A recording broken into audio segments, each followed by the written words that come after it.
Hello everyone and welcome to our A-Pool coverage of the 2014 PDGA Amateur and Junior Disc Golf World Championships. As I said, we are here in the A-Pool and it is after the Great Shuffle on Thursday morning. I'm joined by our current leader of the entire tournament in Justin Lammers.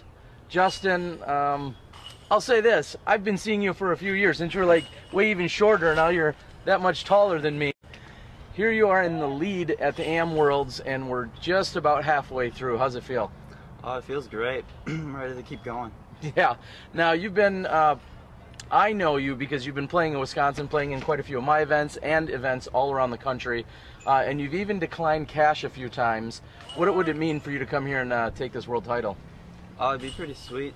Be able to move up, start playing pro all the time. Now, I know that you double up in some other sporting and athletic activities, and one of your big passions is baseball. Mm-hmm. How does that relate to being here in an individual sport? I mean... Or doesn't it? Maybe that's a better question. All right. It doesn't relate to me. So when you're playing baseball, let's start there. When you're playing baseball, what position and how good of a baseball player are you? I play shortstop and pitcher. I'm not the best baseball player, but I like it a lot. Well, that's what really matters. And no surprise, possibly, that the shortstop and the pitcher are two of the most throwing people on the team, and that's what you're doing here. Now, you've had some success already this year because you're a putting world champion here, and you're certainly known for that. What did it feel like to have that putting title already this week? Oh, it was pretty sweet. Was there any extra pressure on you there? A little bit. So now that we're, we'll say 2 or 3 days in plus practice, what's been some of the highlights so far? Mostly just making huge putts, like 60-footers and whatnot. Apparently you were doing just that yesterday as you shot the hottest round out of all the players. Talk a little bit about how the golf went for you yesterday. Everything was just right down the fairway and then made huge putts. Pretty easy. Pretty easy, I guess. That's pretty nice. Unofficially, what, a 1048 rated round? Is that what I saw? Yeah, that sounds right. Somewhere in that neighborhood. Well, where are you sitting right now, score-wise? Negative 25. 3 strokes in front of you, or 2 strokes? All right, so you got a couple strokes. What did you shoot at the Valley last time you were here, or haven't you been here yet? I've been here. I was just messing around, really. Okay. All right. Well, we wish you the best of luck. Thank you. Before we let you go, anything you need to say to all the fans that are going to be out there watching today? Thank my sponsor, Sun King Displays. There you go. Michael Barnett over at Sun King. Great guy, and he's got a great player here in Justin Lammers. Best of luck to you again. Thank you. All right. Thank you, Justin. All right. Next, we're going to have our gentleman that is sitting in third place. Robert, come on up. And we're going to catch up with Robert. We'd like to introduce everyone to you guys so you know who you're going to be watching today. Robert, I think we just officially met a few minutes ago. How you doing today?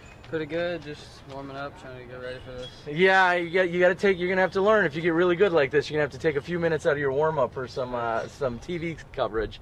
Talk a little bit about how your week's been going and where are you from? I'm from Huntington Beach, California. Okay. And just keep trying to keep it in the fairway, make as many putts as possible. Now, isn't there another good player that was from Huntington Beach area at one time, or no?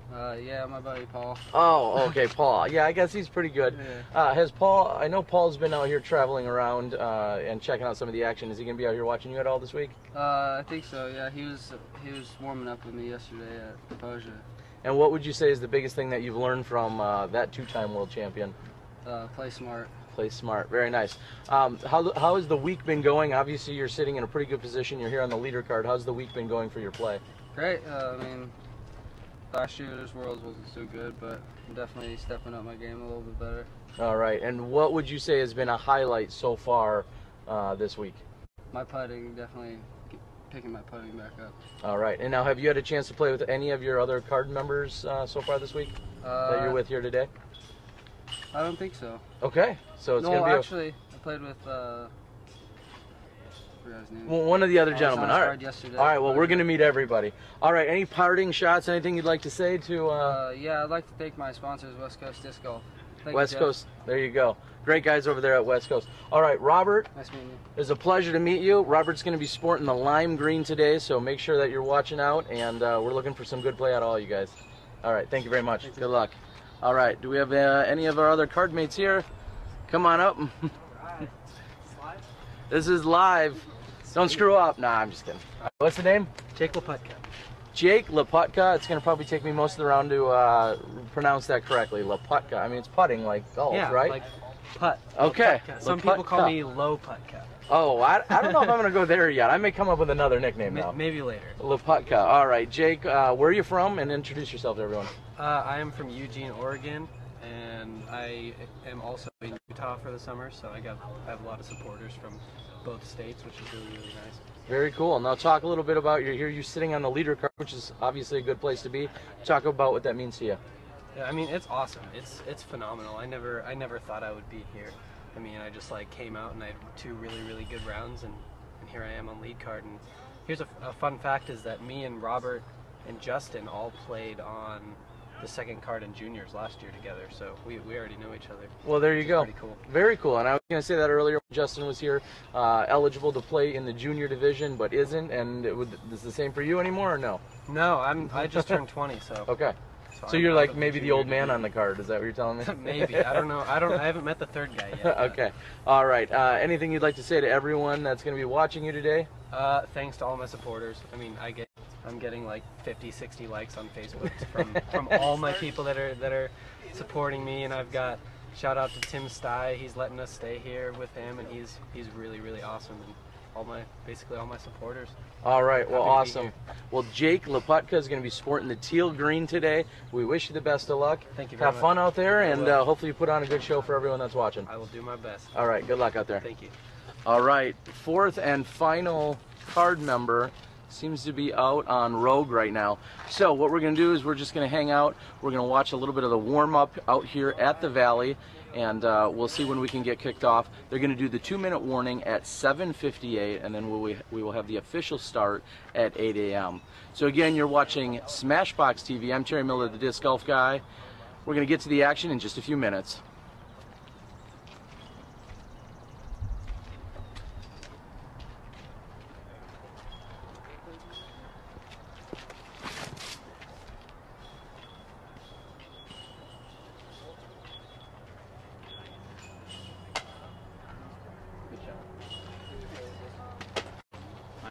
Yeah. Coming in on 1.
There you go. Nice job.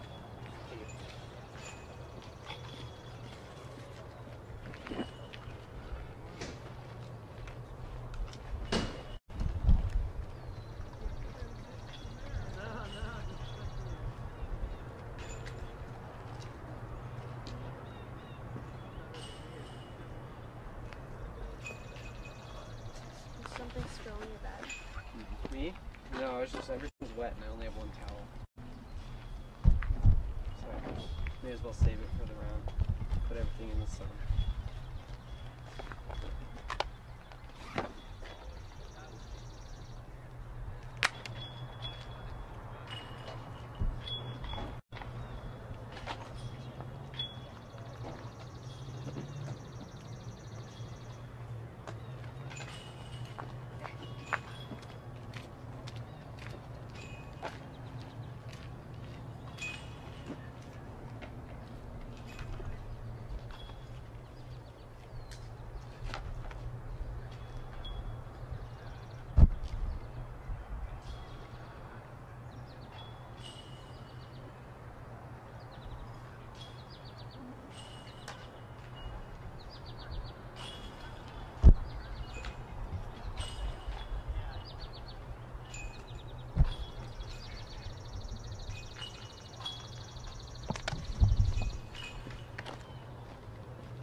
Coming in!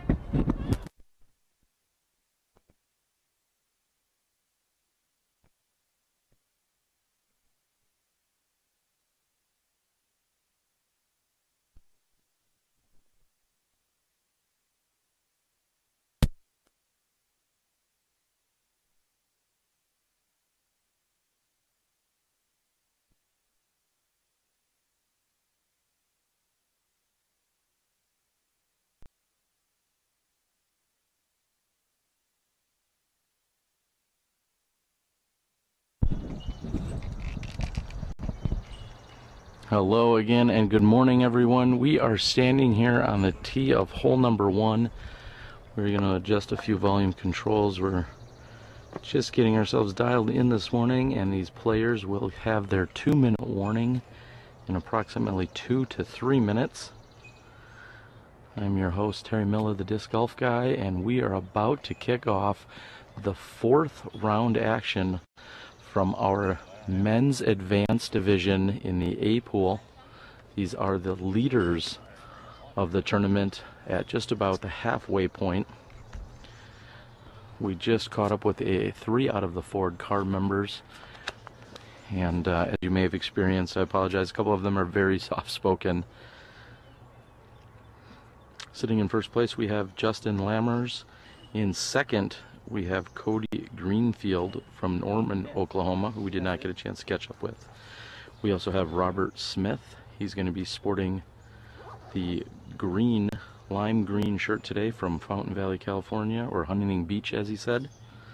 And Jake Laputka from Eugene, Oregon. He's sporting the teal green shirt. And these guys are just getting ready. It is a absolutely beautiful and sunny day. We've been, we'll say, blessed with more than enough heat for the last few days. Today it's not going to be quite as hot, probably only about 80 degrees. And more importantly, there's going to be a little less humidity than we've experienced for the last few days. I unofficially have 7:57 on my unofficial time clock, which means there should be a 2-minute warning sometime in the next minute or less. And for those of you that aren't familiar with tournament play, a 2-minute warning is when a horn or another noise is made, and that is to alert all the players that they must cease practice throwing. And there it is. 2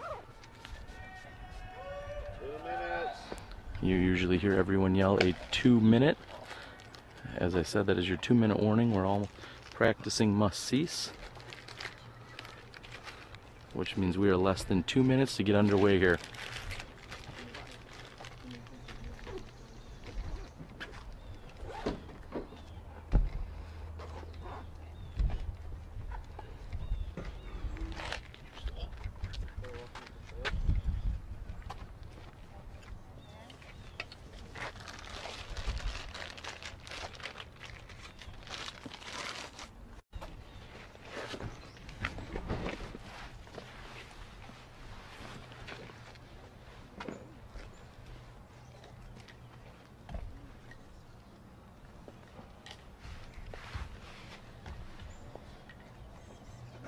Hey, this is a CTP for 1. CTP for 1.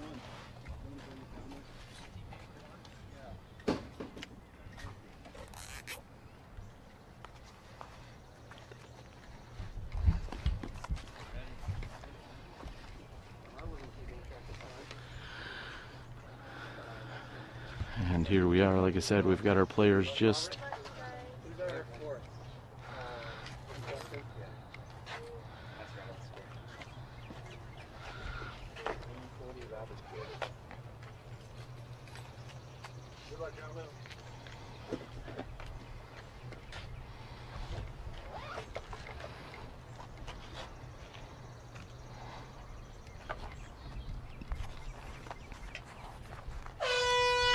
And there you have it, ladies and gentlemen. That is our start horn. First on the tee will be Justin Lammers.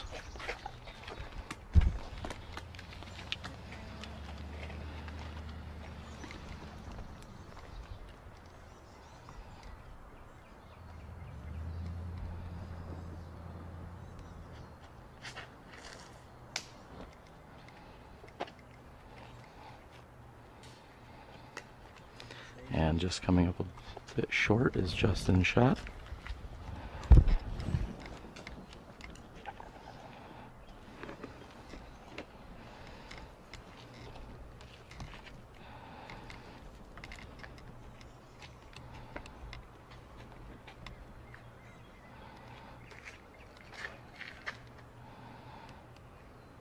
And this is Cody. Very nice shots. Placed himself within 15 feet of the pin. Anything to the right of the cart path is OB.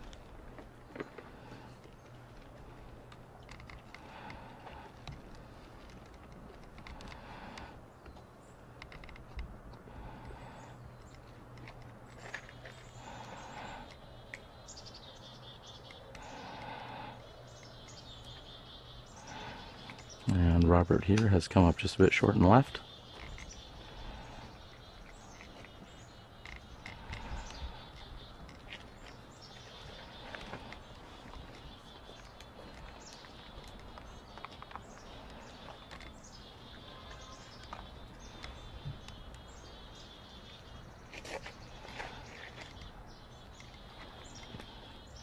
And Jake Loputka plays it safe and is on the left-hand side. So there you have it. Those are our tee shots here on hole number 1. I'm Terry Miller, the Disc Golf Guy. You are watching leader card coverage of the MA1 division. We are here at the Valley.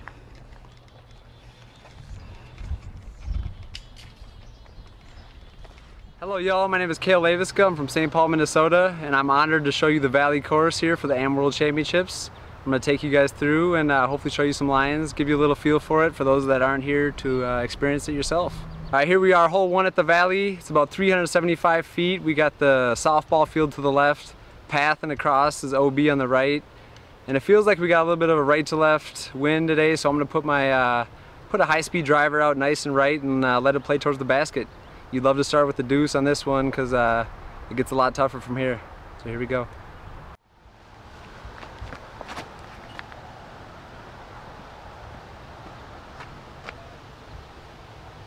Oh, the big dirty.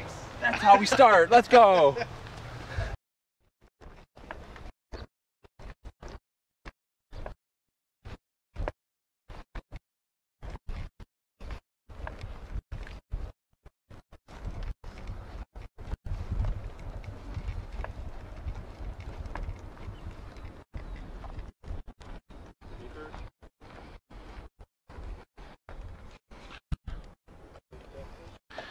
And as you probably can tell, we are out of that direct sunlight for the first time. It is beating down straight in your face.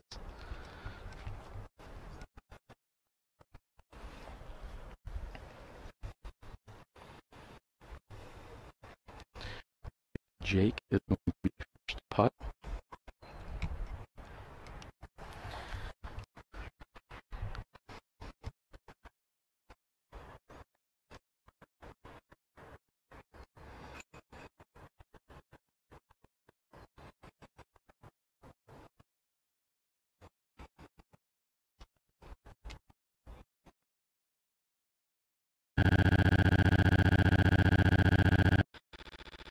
Jake.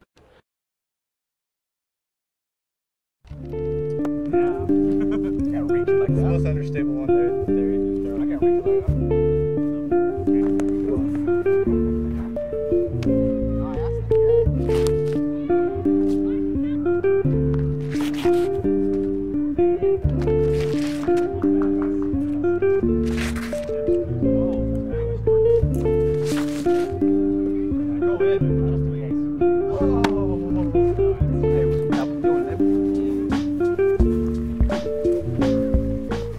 What is like the thing that tells you the disc is done? When are you like, now this is ready? When he puts it in his bag. When he puts it in his bag, it's ready. So we kind of throw it, test the different runs, and go with what's flying the best, most consistent. We can go up and down with different weights to change the flights and do different stuff as we're testing them. You know, different colors matter also. So the weights are going to be more weight now. The weights are about 8 grams difference. We made and designed the mold to do a specific thing. So we're out there testing the mold, testing the plastics to make sure that's how we design the disc so it can fly the way we want to.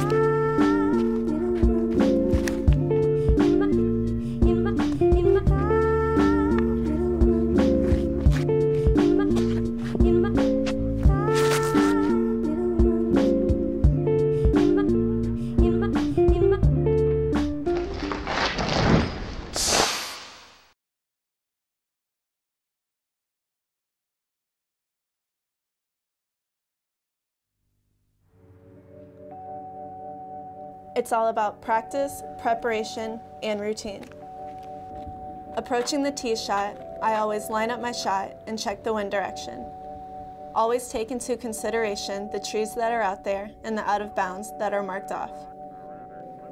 I try to keep everything slow on my run up and build momentum as I get to the end of the tee pad.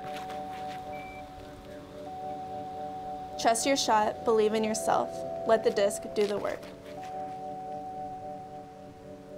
Legacy Disc. Play with confidence.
I'm AJ Risley, and this is The Gauge.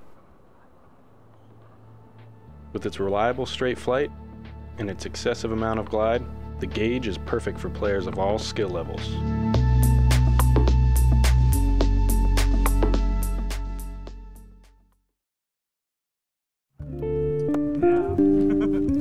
The most unstable one there. I can't reach it like that.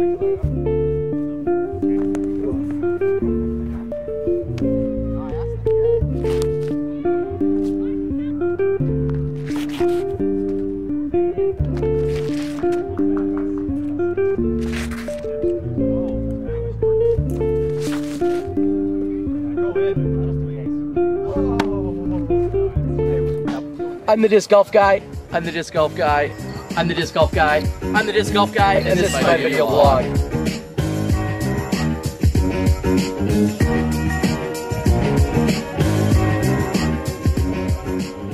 I'm the disc golf guy, and this is my video blog.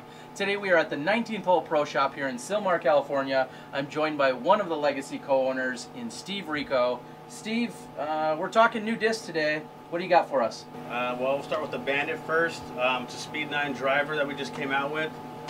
It's great for like low flip-up shots. You can throw and bend it around corners, throw rollers with it.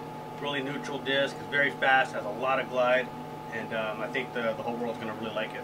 Yeah, I saw you throwing in the field as they're watching. There's a lot of things that you can do with it, and if you have too much power, maybe you just need to lay off it a little bit, but you can really control it to do whatever you want. Yeah, I throw it mainly with a fan grip, so I'm not powering it over too much, but it's really nice for like flip-up shots, you know, through the woods, and like I said, you can throw long rollers with it. It's got a lot of glide, so I know a lot of people really like the glide that it has. Good. And now we're going to move on to a little bit slower speed. We're moving over to the Gauge, and I say slower, but not by much. Tell us all about that. It's our newest mid-range out. It's really nice, got a good feel to it. It comes out of the hand really smooth and clean. And this disc will hold any line you put it on. You can throw it straight, you can bend it right, you can hyzer it. It pretty much will do anything, whatever angle leaves your hand, it'll hold that line throughout the whole flight. And now we're seeing both of these plastics. When you come out with them, which style of plastic should I say did they come in? They're both in Icon right now. Pretty soon they'll be in Pinnacle, and then we'll move on to Protege and XL and those lines later on next year. And it's smaller driver, so it's probably about a 174, 175 max weight, and then on the gauge, a little bit larger diameter, you're talking 180 grams max weight, Correct. right? Yeah. Okay. Is there anything else anyone should know about these two discs that just hit the market? Just go out and give them a try. I guarantee you're going to like them. Like I said, these discs are, the driver's got a lot of glide. I mean, you can throw a lot of different types of shots with it, and the gauge will hold any line you put it on. Go out there and try it. I guarantee you really like it. All right. Well, with that being said, this is our new product segment. We got great new discs here by Legacy. Steve Rico, Terry Miller, the disc golf guy, and as always, play with confidence.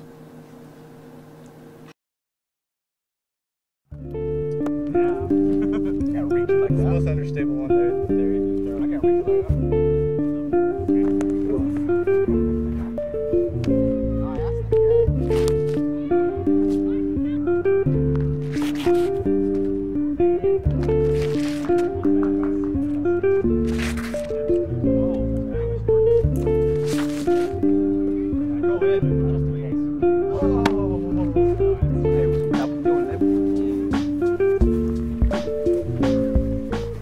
What is like the thing that tells you the disc is done? When you like, now this is ready? When he puts it in his bag. Says that. When he puts it in his bag, it's ready.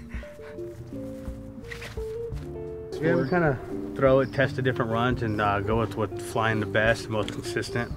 We can go up and down with different weights to change the flights and do different stuff as we're testing them.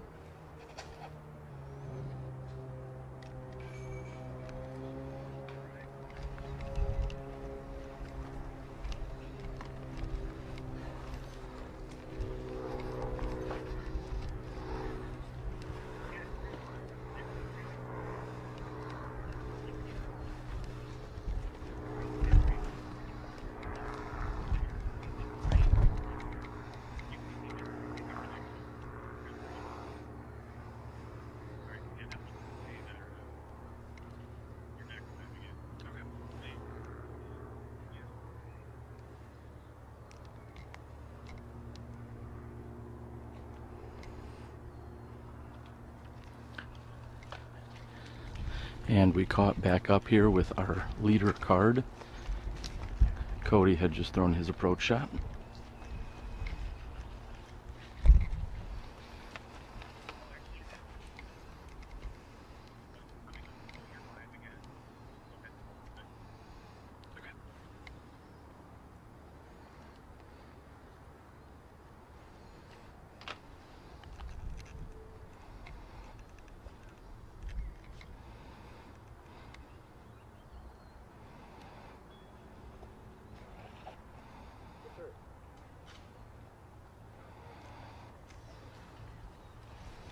And Jake has just thrown his second shot here on hole number 2.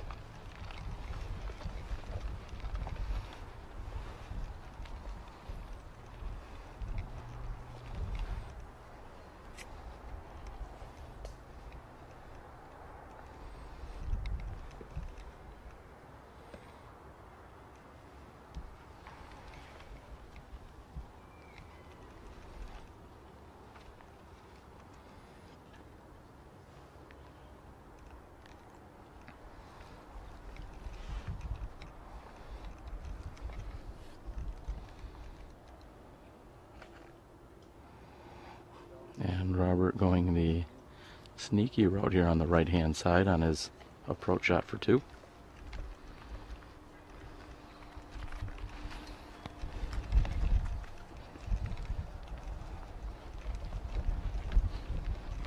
I'd like to welcome everyone back. Little pro tip for anyone out there, just like the players have their 2-minute warning so that they can get in place for where they're at. Sometimes your video equipment needs a 2-minute warning apparently, so our stream and feed should be back and ready to go for you.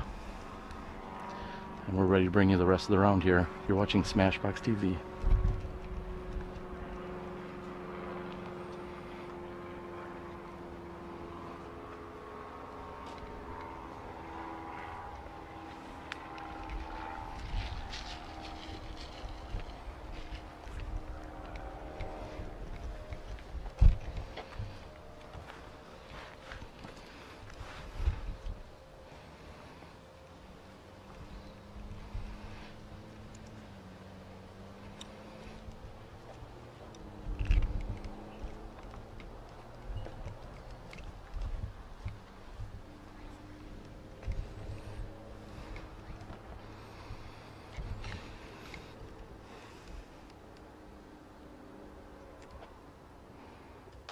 And Justin throwing a forehand on his third shot. He's left with 20 feet.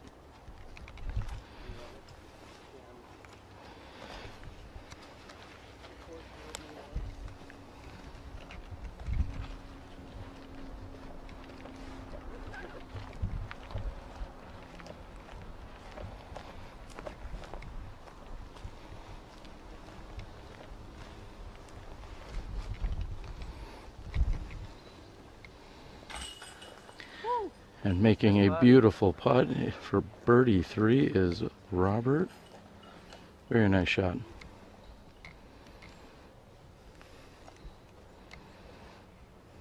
This is Justin for 4.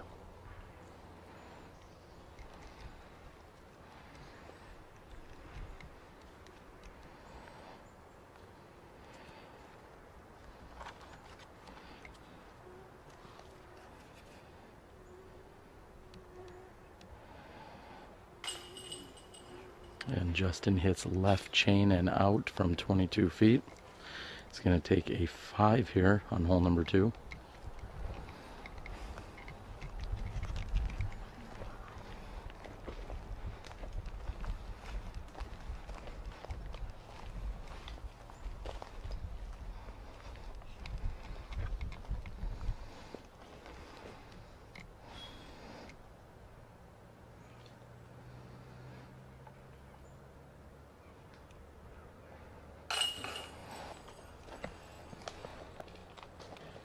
Jake putting in.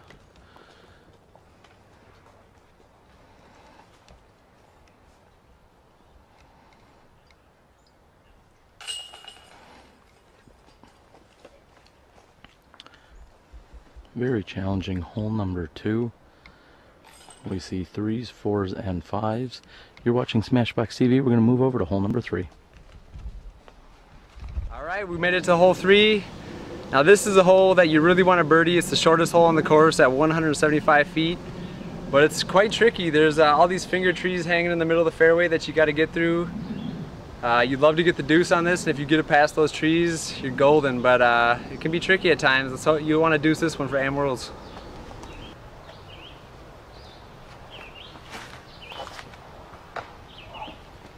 You see what I mean, finger trees?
Jake going with a forehand shot, and it's high, but it comes in nicely onto the green.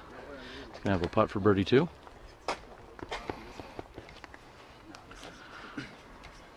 Robert to tee second.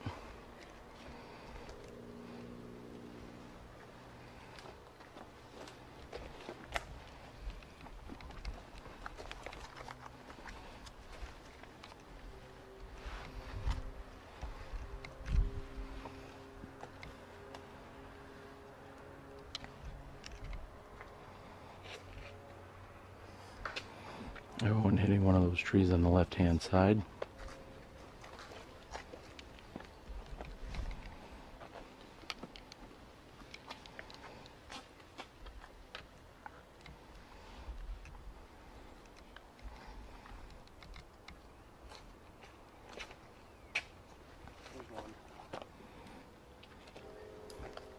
Good looking shot by Cody, a little bit short.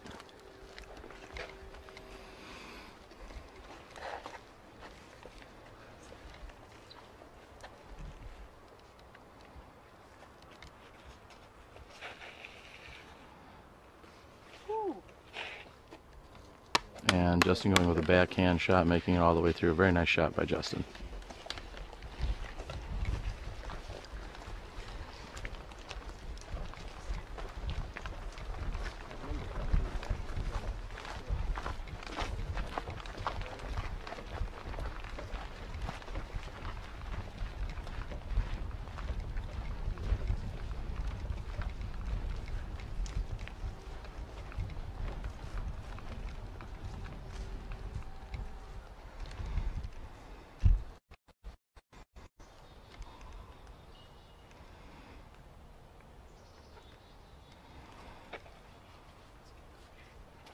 Oh, and just barely missing to the left-hand side.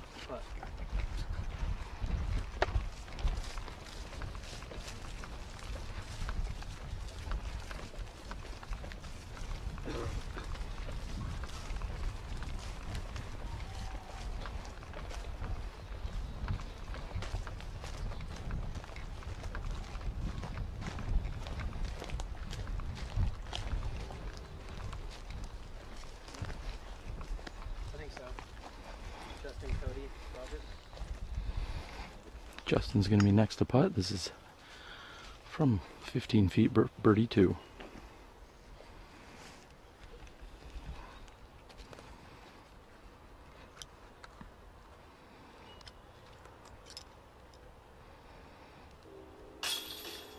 And he converts.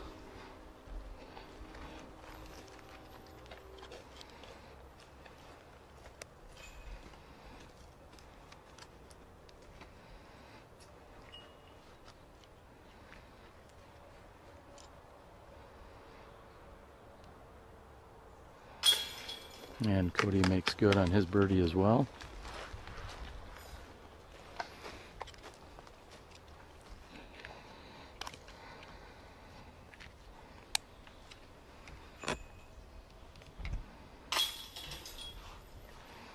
Robert will tap in for his par 3. He will lose a stroke to the rest of the card here by taking a par 3. And Jake taps in for the easy birdie. We're through 3 holes here at the Valley. I'm Terry Miller, the Disc Golf Guy. You're watching Smashbox TV, leader card coverage, 2014 Amateur World Championships. All right, we made it to hole 4, 230 feet. Another one that you got to pierce some trees. Otherwise, you can take a little outside gap and try to skip it up there. But the softball field on the right does come into play if it gets windy. It's out of bounds. And I actually got a hole in one at Airborne League on this one about 5 weeks ago, so we'll see if I can do it again.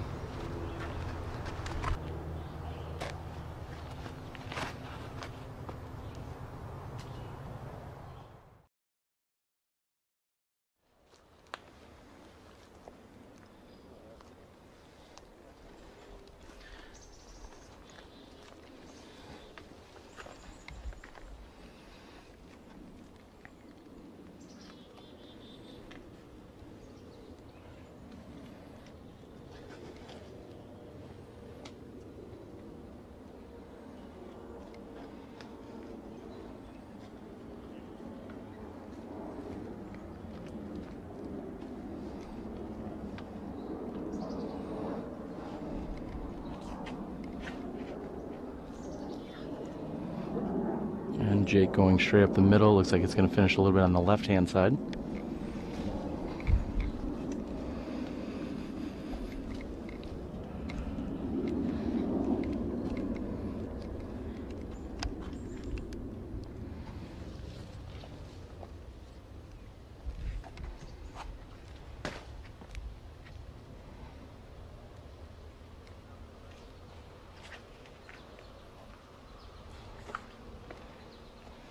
And Cody hits a tree on the right. Next to tee, Justin Lammers.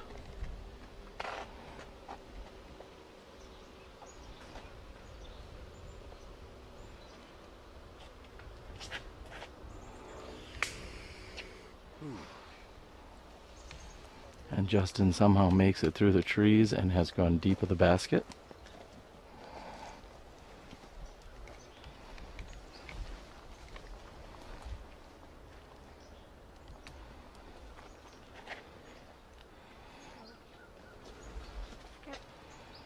And going with the big hyzer out and around. Roberts put in a very nice shot within 15 feet of the pin.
And Cody clips a branch, low-hanging branch between him and the basket.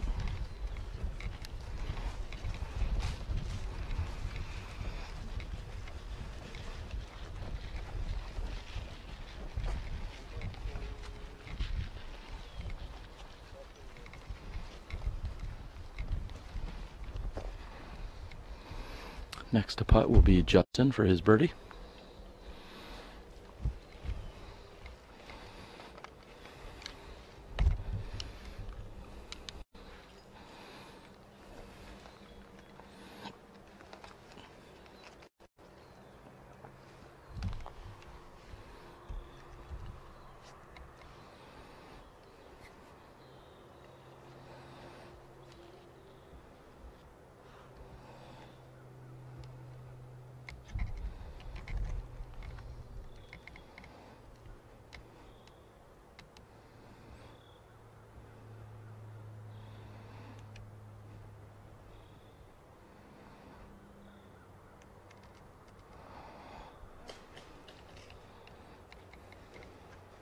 And Justin's birdie attempt is not good.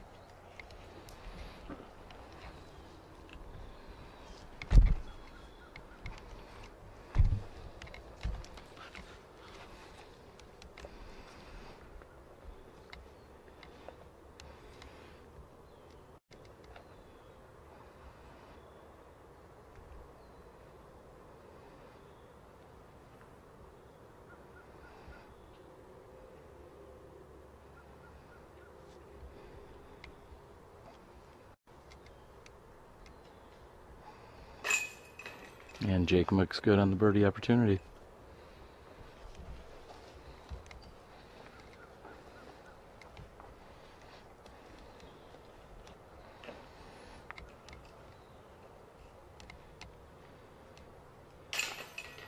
And narrowly making it in. Robert for his birdie. This is Justin for his par.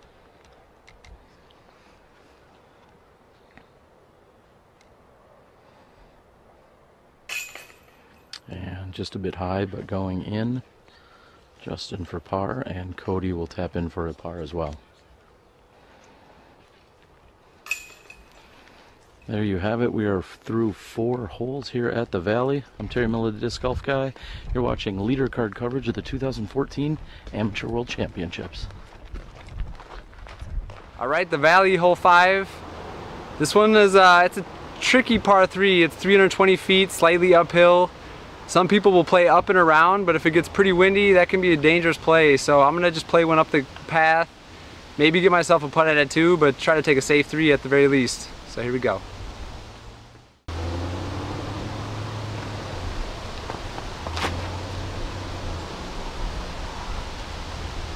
Oh, that's the prettiest shot I've ever seen.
Gonna move over here to watch some of the action here on hole number 1's green. And just off the side of the chains.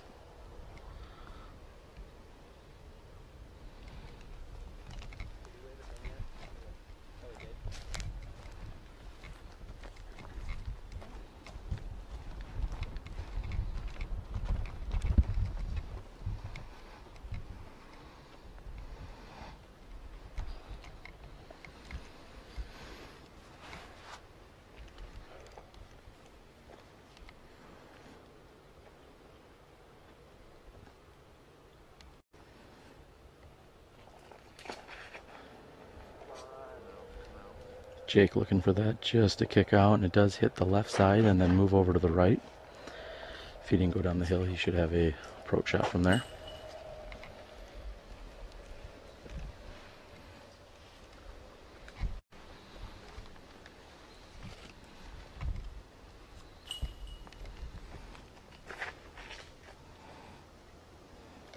And as Cale mentioned, there is a slightly riskier hyzer route out and around.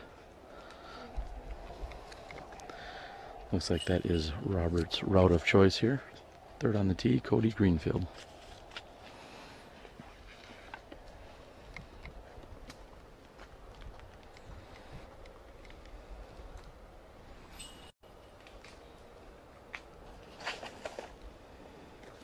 Cody also going with the big hyzer route.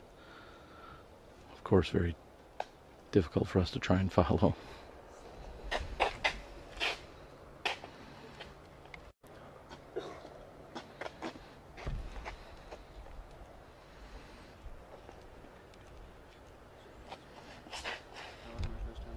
And Justin looking to do the same. And it looks like he hits in the center of the fairway. It did get a little bit of a roll. We'll see where that places him.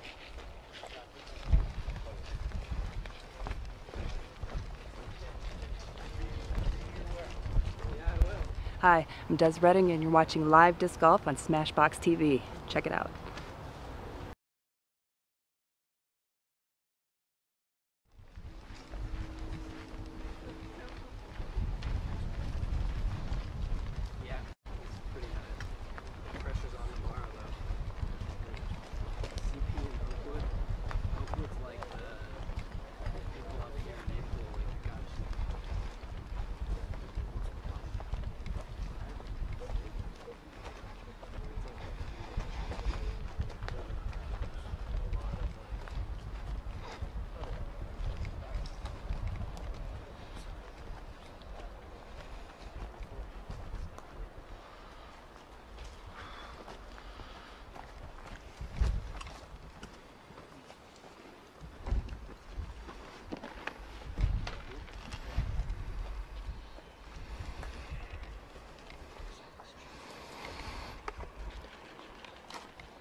Oh, and Justin is just off the front of the rim.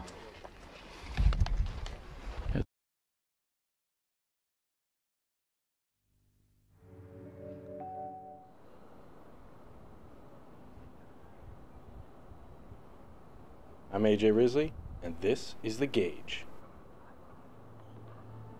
With its reliable straight flight and its excessive amount of glide, the Gauge is perfect for players of all skill levels.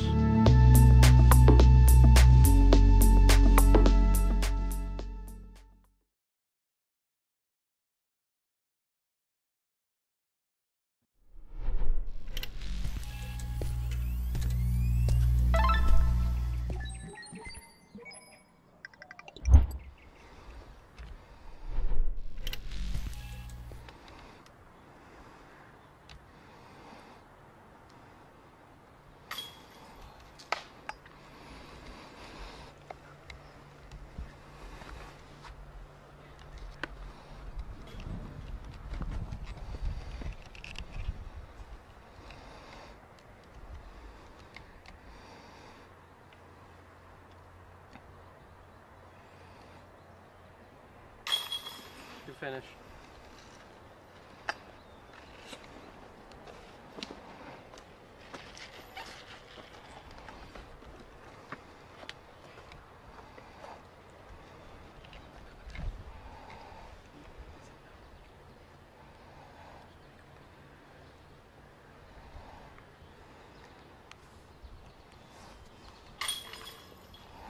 And Robert puts in for his 3.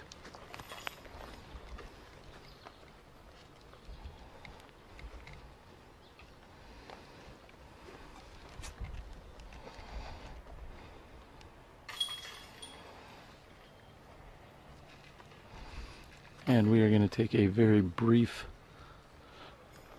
50-foot walk over to the tee of hole number 6.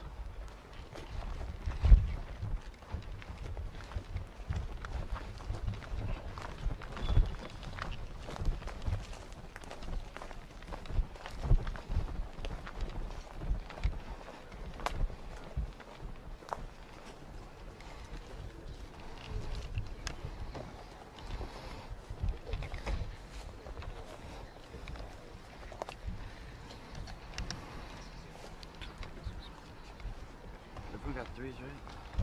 3. Yeah, I got a 3. Robert 3. Alright,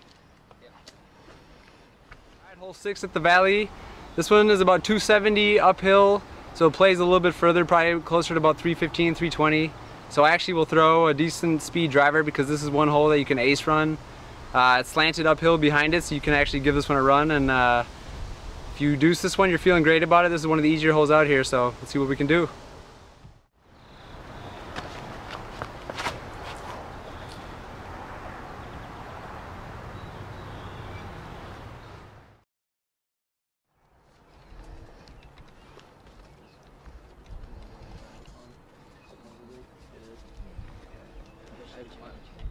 Now that it's like lead card, it may as well last. Are we clear now?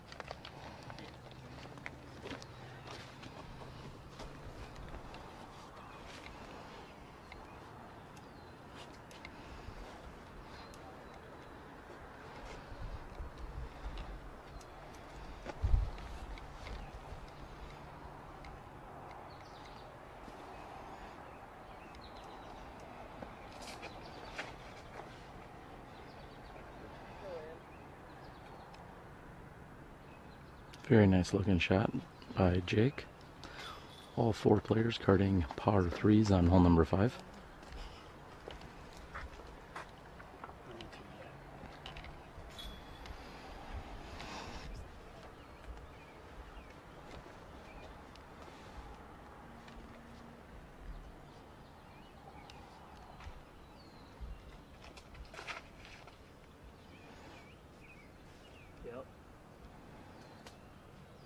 Also a very nice looking shot. Third on the tee is Cody.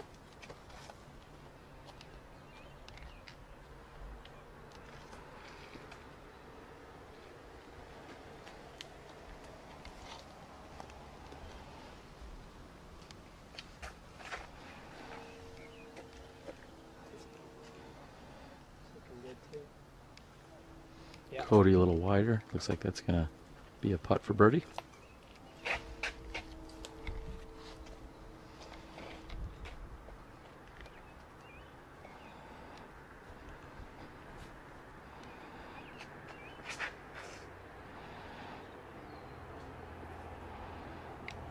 Up there. And Justin's going to be pin high on the left-hand side.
Oh.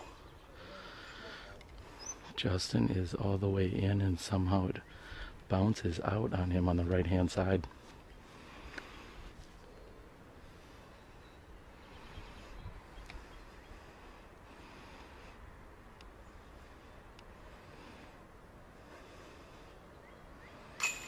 And Cody is in for birdie 2.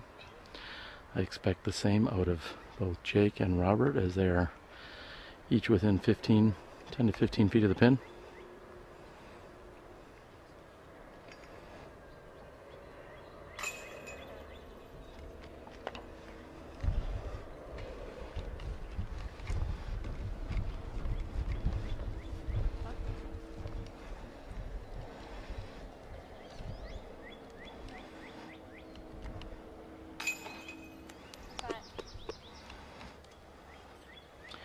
And again, we see 3 of 4 players carding birdies here. Justin is going to relinquish a stroke to the rest of the group.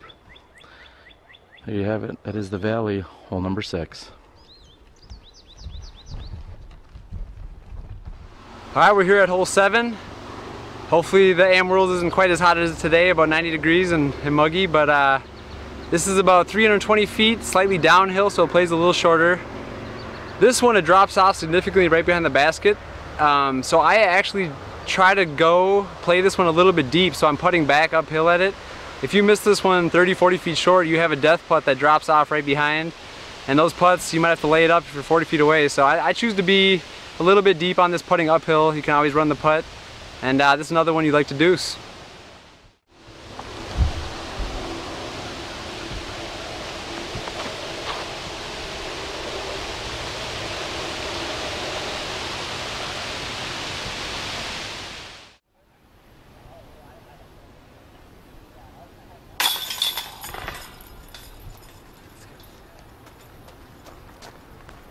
Hole 7. Alright, we're here at hole 7. What we can do for you is see if we can zoom in and give you some of the action that you're finding on what many would call as the chase card, the second card here. Pace has been relatively smooth and consistent. We know that on hole 2 there's usually a slight backup, and I'm guessing we're going to also find a backup near hole number 11, as that is a very daunting and challenging tee shot. We are all fired up and ready to go for you guys here today. We hope that you're enjoying the show. You're watching Smashbox TV. And a putt off the front of the rim. It wouldn't be a Thursday morning on live disc golf if we didn't have a challenge here or there. So we're glad that you're tuned in and you're sticking with us. The Valley proving, give us a little bit of sunlight, some dew, and a few other challenges here this morning. But again, I think we're all dialed in and ready to go for you. There's a Smashbox alum in Jordan Castro. We've seen him back at the Minnesota Amateur Championships in May. Many would pick him as one of the top finishers, and really to no surprise, he's sitting here on the second card halfway through the event.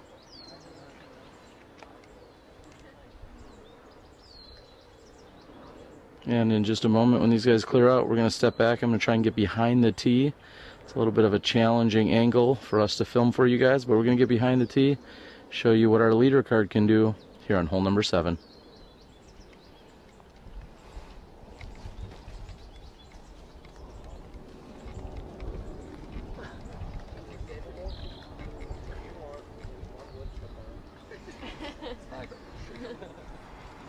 Might be able to save some.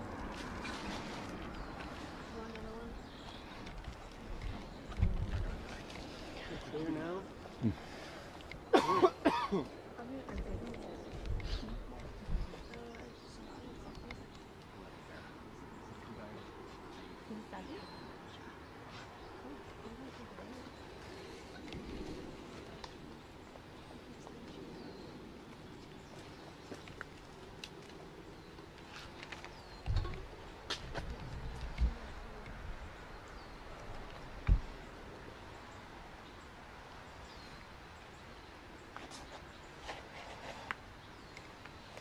And Jake going wide right. And has landed just within a few feet of the pin. Got a little bit of a skip, but a very nice shot.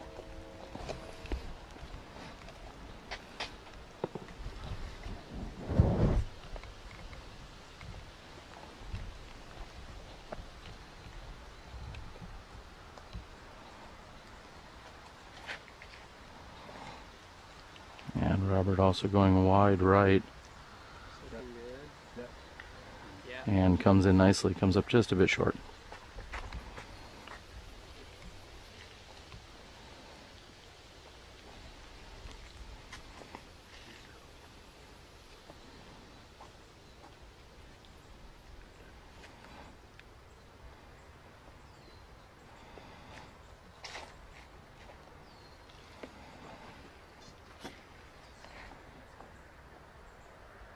Another good looking shot by Cody. Looks like it hits near the pin and finishes left.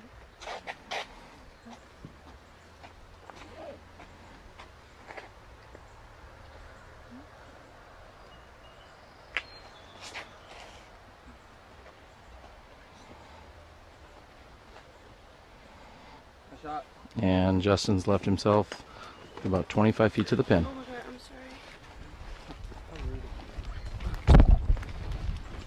I'm Jay Redding, and you're watching the 2014 Amateur World Championship live on Smashbox TV.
And as Cale mentioned in our hole preview, you'd rather be a little bit deep than short on this hole, as then at least you have the chance to be putting back up at the basket. Cody here was on the left hand side, and he's going to be just underneath it for his par. Next to putt will be Justin. Justin's left with just inside 30 feet.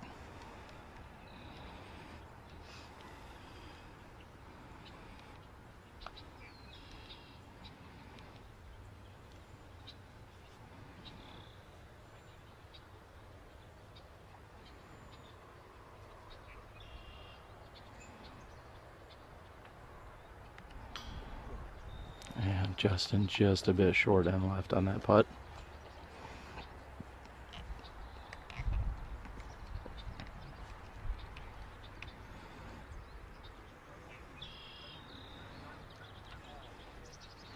And wide right and going deep past the basket is Robert's birdie attempt.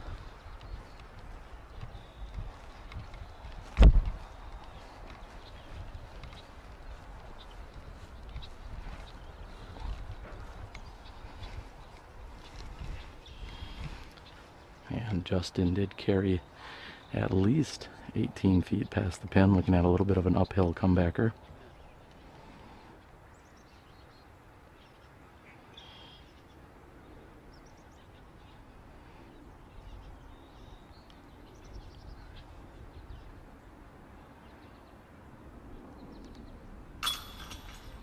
Oh, and that one wanted to sneak out on the backside, however it sticks. Justin's going to card the par 3 here on hole number 7.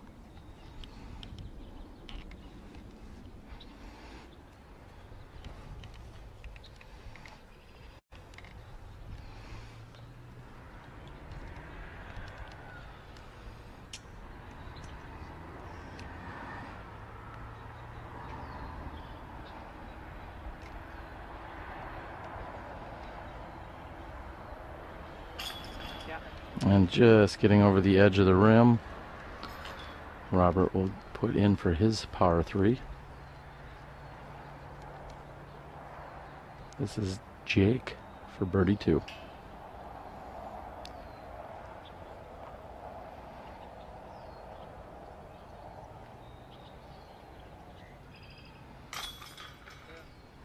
And Jake stays on the tee, carding yet another birdie here.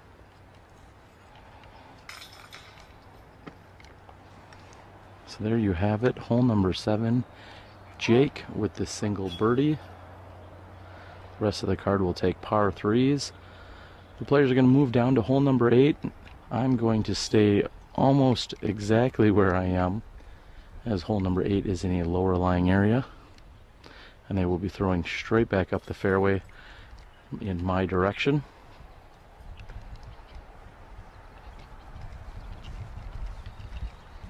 In fact, there's a good chance there will be a backup here on hole number 8.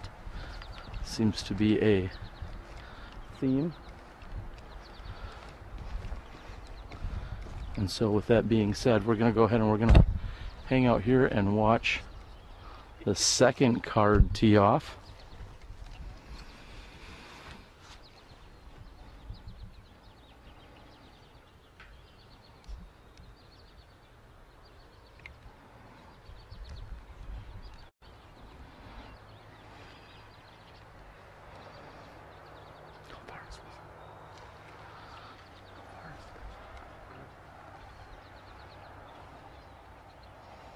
As I said, there's usually a little bit of a backup here on hole number 8. These players should be ready to tee any moment now. It's truly a par 4. Local superstar and professional Chris Crittermeyer tells me it's somewhere around 900 feet. At least that's what it plays for him. May only measure in around 500, but I think he said it plays about 1,000 feet.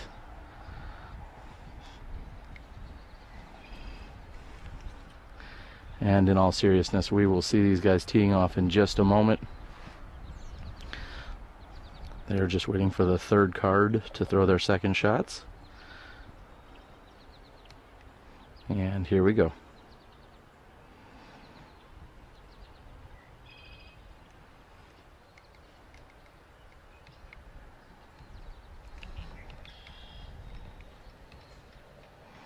There is OB on the right as that disc is rolling, and it stops just a few feet short of the OB on the right hand side. He has, however, put himself in an excellent position.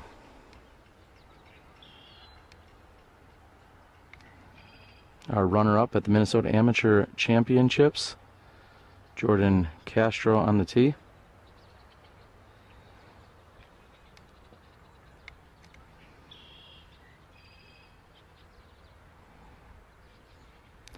Jordan performed very well back in May, coming up just a bit short to John Gabrielli,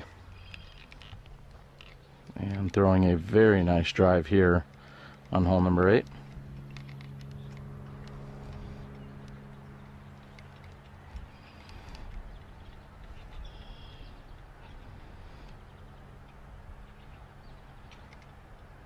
As you can see, this is in a lower lying shaded area.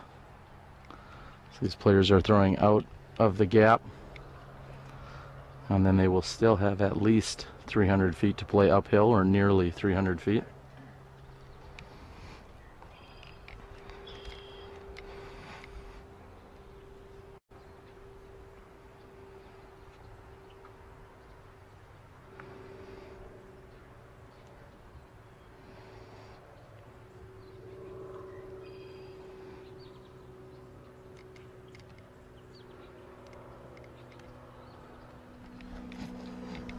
And another very solid shot.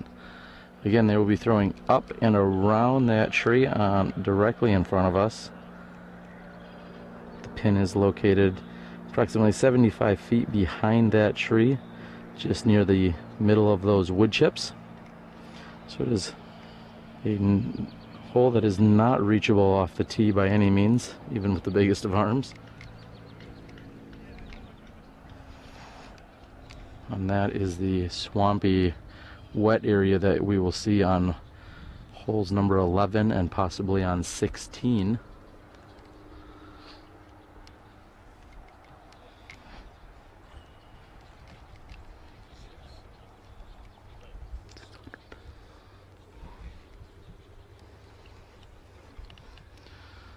And for a moment, we're going to move over to our 68th through 72nd positions. Players who started on hole number 18 this morning, just making it into the cut of the A pool. Be able to check out their putting here on hole number 7.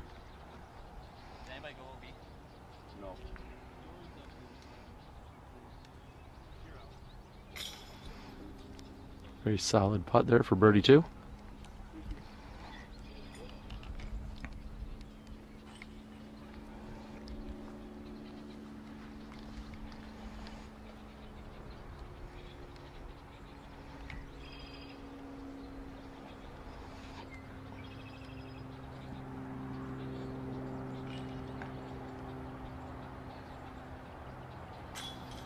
Oh, and just off the top side on the right.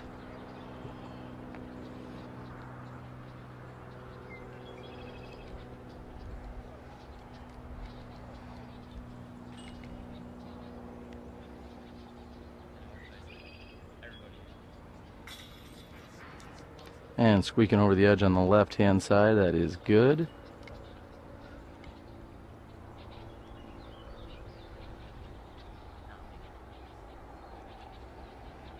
Nice deep breath. And it was dancing a little bit, however it sticks in on the left-hand side.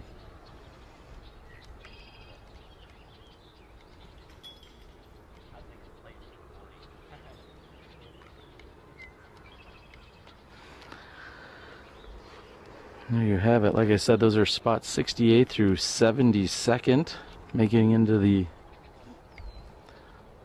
lower side of the A pool. They are in the top 25% here at the Amateur World Championships.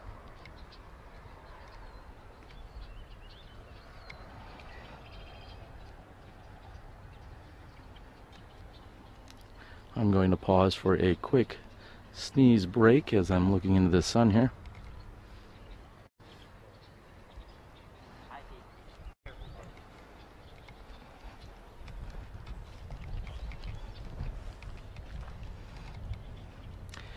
As I said before, low humidity, somewhat higher temperatures in the 80s today. Absolutely beautiful and sunny out. As we're watching our approach shots here on hole number 8, which does measure in right around 600 feet. We did get somewhat of an official ruling on that. And like I said, there is OB on the right-hand side, to which this gentleman came up just a few feet short of.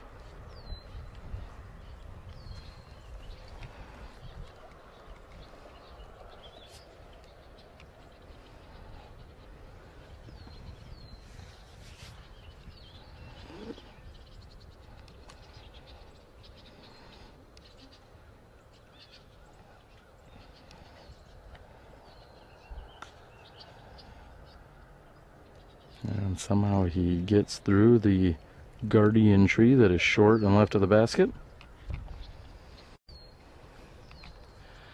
And in just a moment here, we're going to move back over to the action on the tee of number 8. You're watching our leader card coverage here at the 2014 PDGA Amateur and Junior World Championships. I'm your host, Terry Miller, the Disc Golf Guy. Live coverage this week brought to you in part by Legacy Discs. Great guys over at Legacy Discs in Sylmar, California have stepped up in countless ways to help make Smashbox a reality and bringing you live disc golf at more than a dozen different tournaments this year.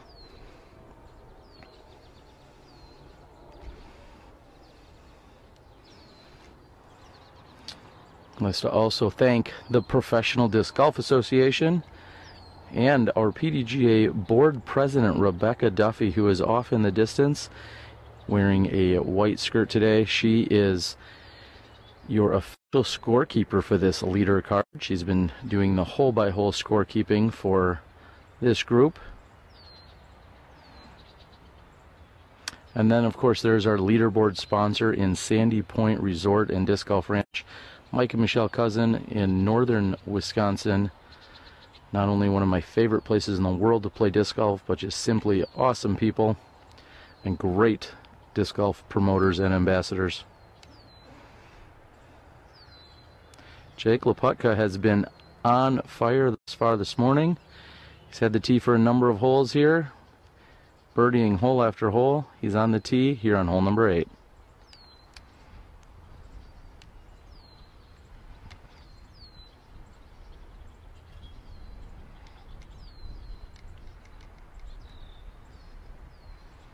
And it looks like he has thrown that a little low and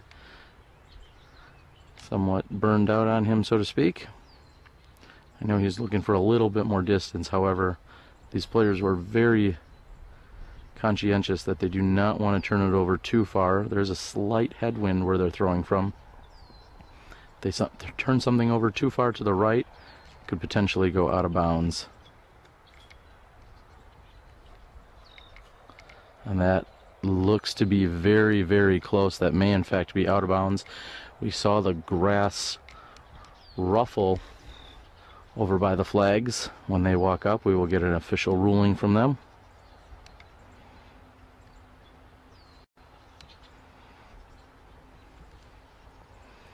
This is Cody Greenfield from Norman, Oklahoma. Didn't have much of a chance to talk to him beforehand. He was getting warmed up this morning. And he has thrown a Sky Anheuser roller, and that is absolutely crushing drive. That is the furthest drive we've seen out here in a number of days. Beautiful shot by Cody.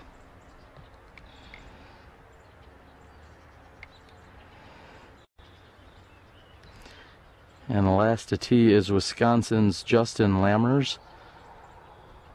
Justin, just a high schooler out of Lamira, Wisconsin, a very tiny town off a Highway 41. Also throwing a Sky turnover shot. And has equaled the distance that we saw by Cody's roller. That was a phenomenal shot. So he had gone up and over, and he has placed himself on the right hand side, a little bit better position that we find than Cody's.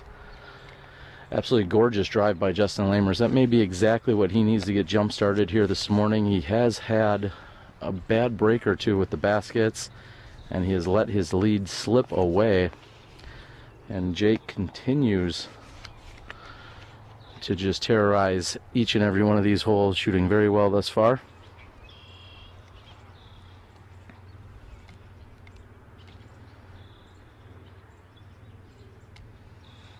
As I said, we're going to backtrack ever so slightly. We will look to get behind Jake's throw.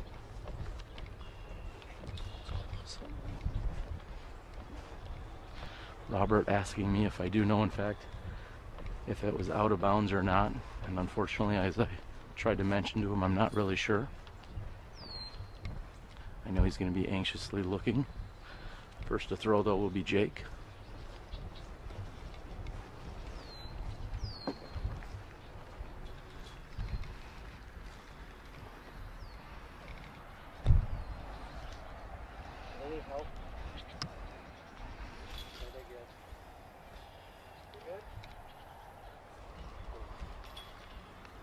Jake verifying that they are good to go.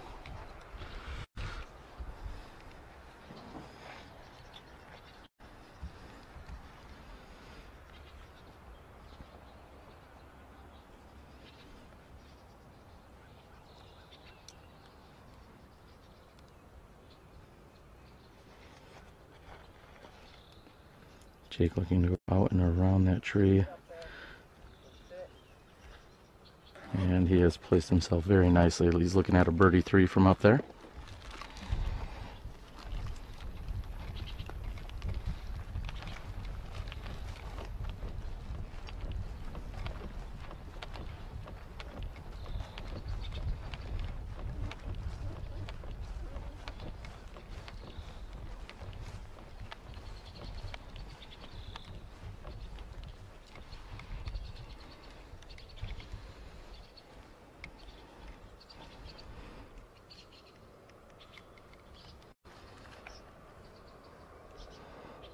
And with some awkward footing, Robert goes a little straighter than he was hoping to.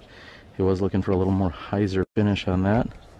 However, he still will have a look at a birdie opportunity for 3.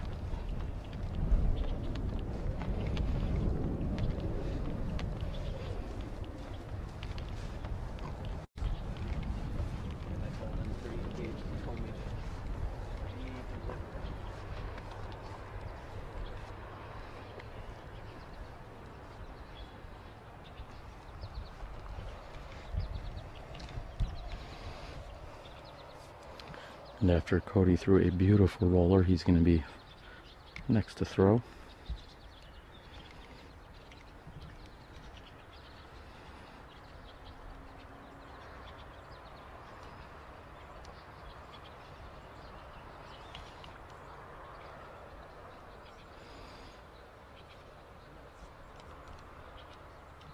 And sure enough, he is within 15 feet of the pin. Very nice shot by Cody.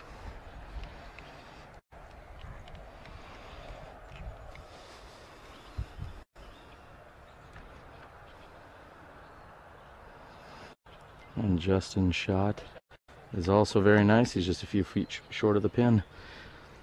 Looks like we have 3 very likely birdies and another attempt in store.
And Jake's birdie opportunity is high and right. Next will be Robert.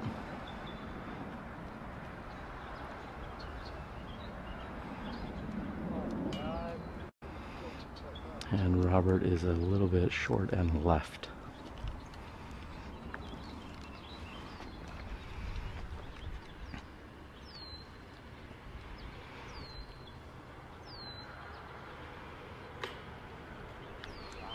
And Cody lets one slip away here as he is short from 15 feet. Justin left with the lone birdie opportunity here from approximately 12 feet.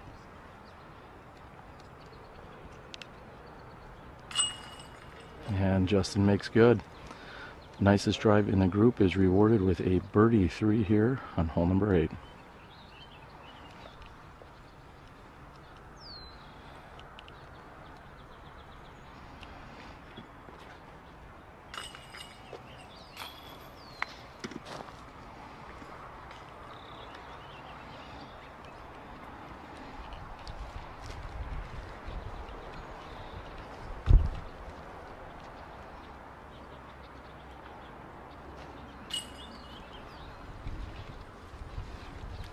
And Jake puts in for his 3, or correction, his 4.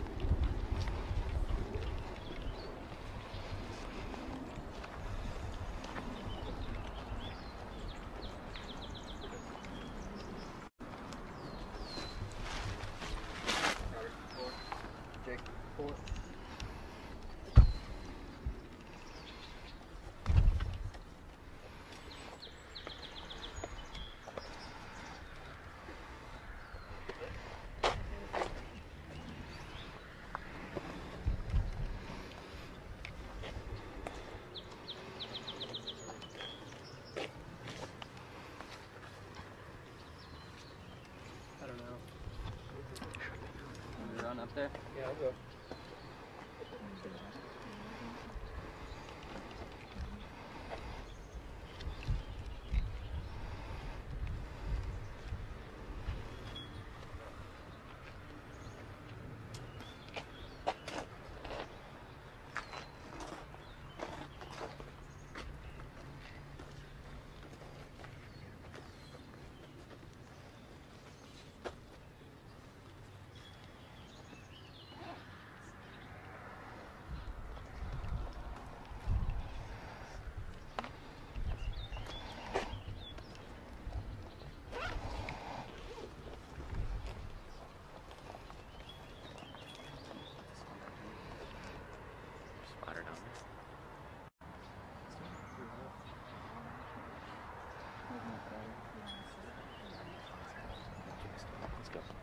Always good to have a spotter. Thank you. Thank you.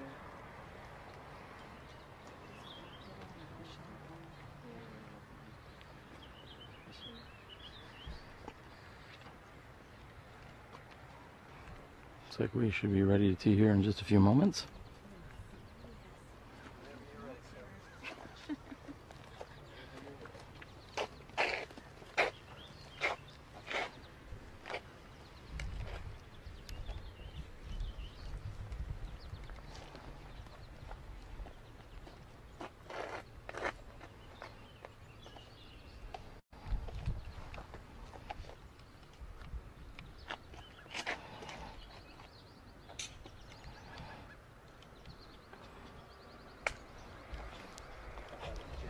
Justin throwing a max weight Champion Firebird with a Sandy Point Resort stamp.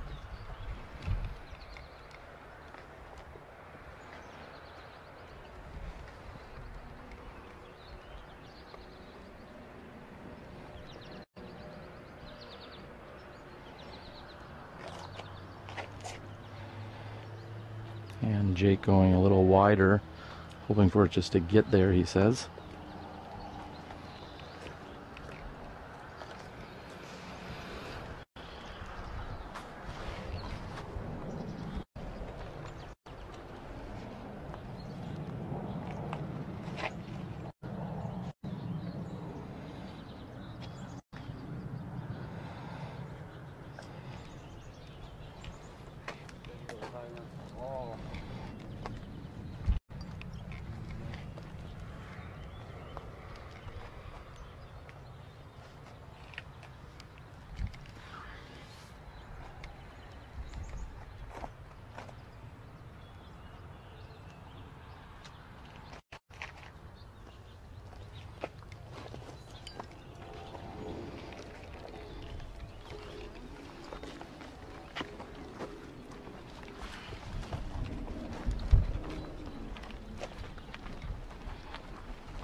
Take a little adventure here as we move down to the blindly covered hole number 9.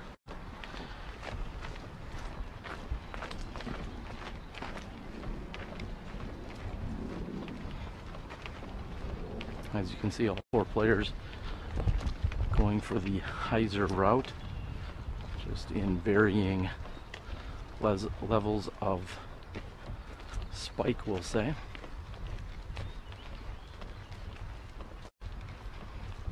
Basket perched up on the hillside on the left-hand side of this fairway.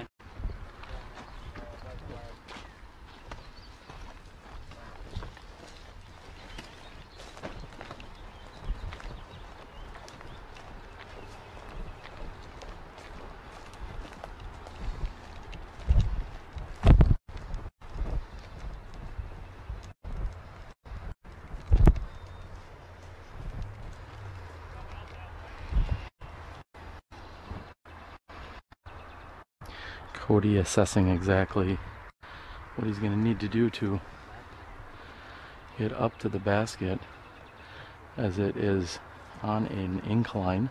So he's going to need something that's going to sit down.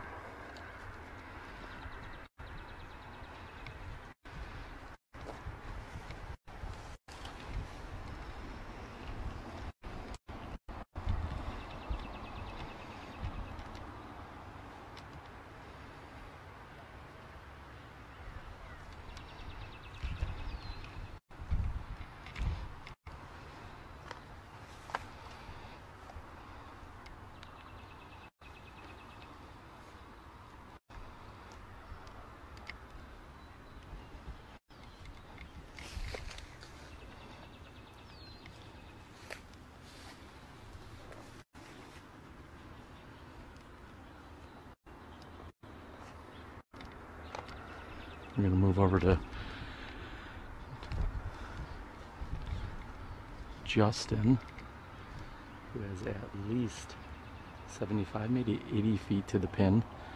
I'm guessing that he got somewhat of a roll away when he came on that hyzer shot. And it was a very nice run. He's gone just a bit deep of the basket.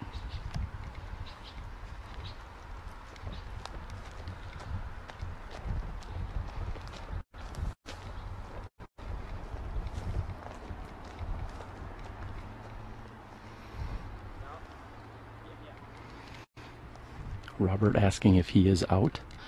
I will go over that in a few minutes, but the group does say yes.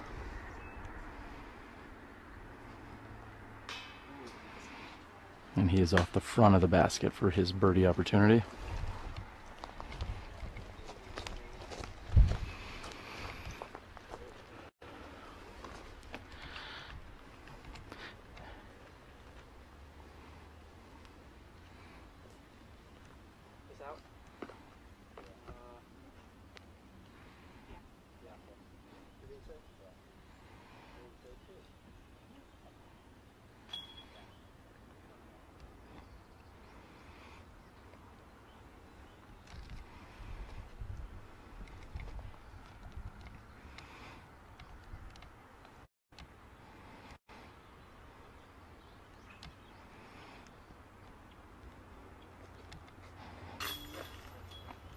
And Jake is back on and has made his putt from just outside the circle.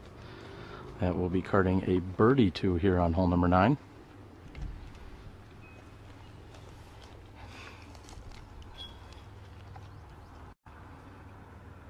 Cody has 28 feet left for his par 3.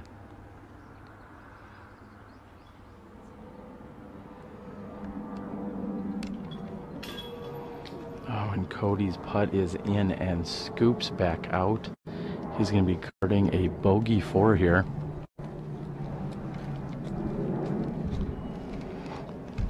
Justin's birdie attempt went just a bit deep. He's left with less than 15 feet, maybe closer to 10 feet to the pin. However, as you can see, he's trying to make sure his footing is legal, as it is somewhat obstructed. He's going to straddle out to his right-hand side. And it looks, although he is tall, looks like he's got a little bit of an awkward stance there.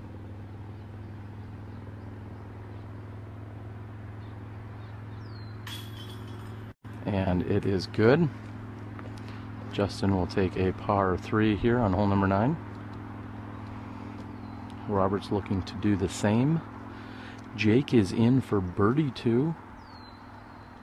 And Cody has fallen back with a bogey 4. There you have it. We are going up to hole number 10. We are halfway through. You're watching Smashbox TV, presented by Legacy Discs and the PDGA. I'm Terry Miller, the Disc Golf Guy. This is your 2014 Amateur World Championships.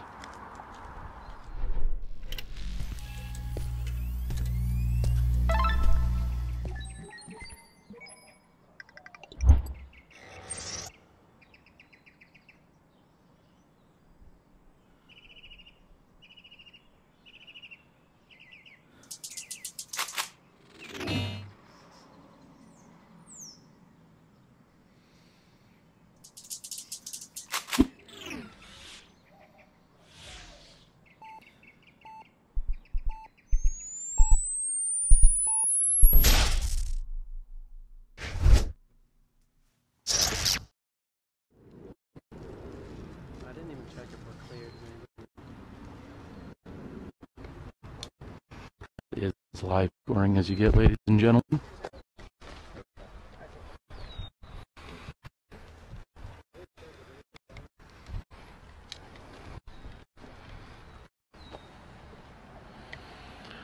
Here is another blind shot for these players, hole number 10. It is a hyzer shot as well for a right-handed backhand player. Finish is on the left side. It is 325. However, it does play downhill, so it's probably closer to 275 on the throw. Clear for takeoff, but 11's a big backup. No real rush.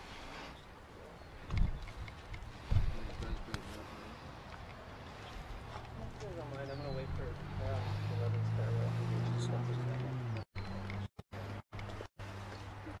Not worried about it, but. Robert's choice of snack here on halfway through the round. PB&J, ladies and gentlemen. So if you want to be on the lead card at the M Worlds, and PB&J, keeping it old school. We like that. I'll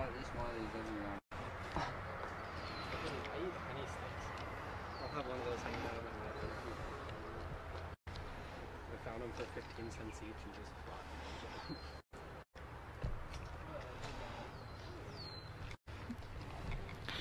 Jake is on the tee, hole number 10.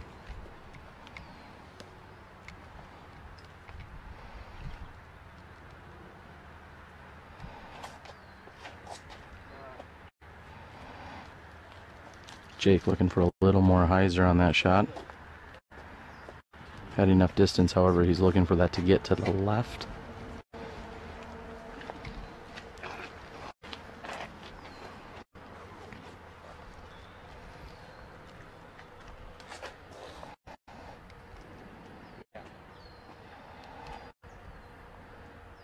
Good luck and shot by Justin.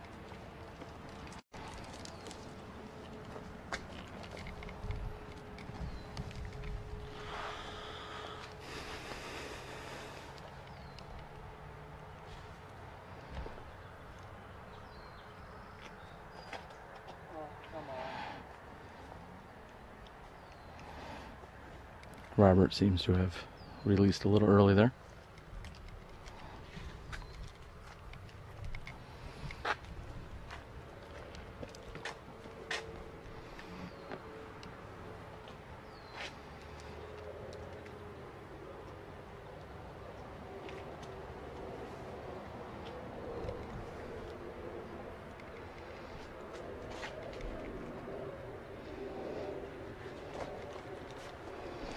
And I believe he could have used a little bit more power. However, it seems that was a good shot. We're going to walk back down the hill. There's going to be a slight backup, as I said earlier, on hole number 11. These guys have a great birdie opportunity looking at hole 10.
And Robert has a forehand flick out of the woods, or out of the, we'll say, edge of the wood, so to speak. And the player's just confirming, looking for a wide shot or two.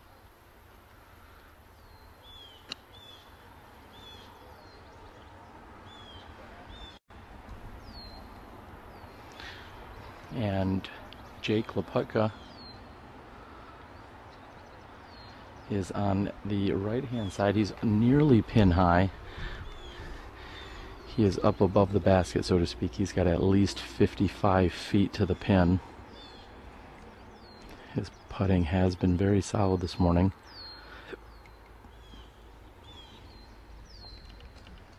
And just a bit short.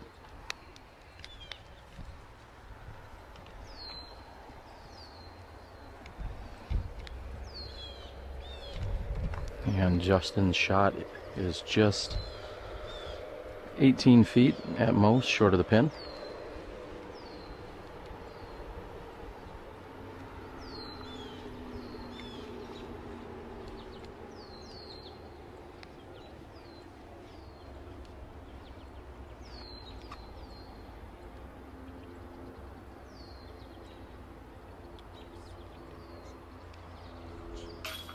And Justin makes good on the birdie too.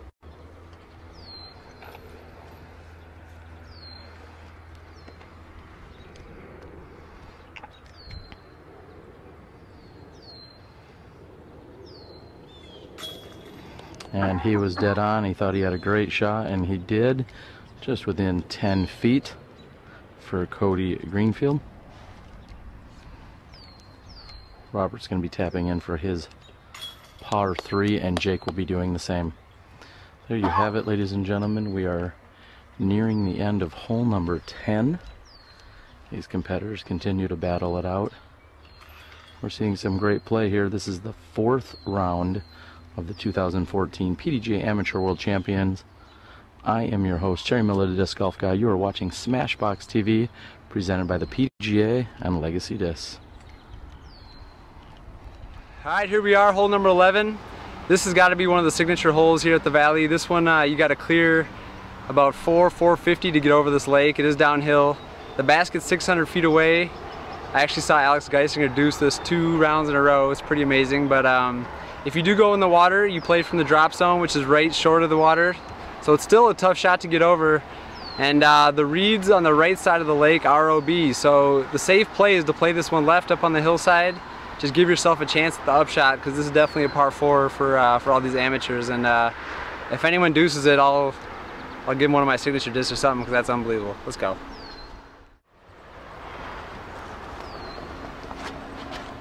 Shout out to the Dresdner Rats, whoever's watching, and everybody from Minnesota. Dresdner Rats and everybody from Minnesota, Jordan says. HGST and North Star Disc Golf. North Star Disc Golf and HGST. There you go. Good luck, gentlemen.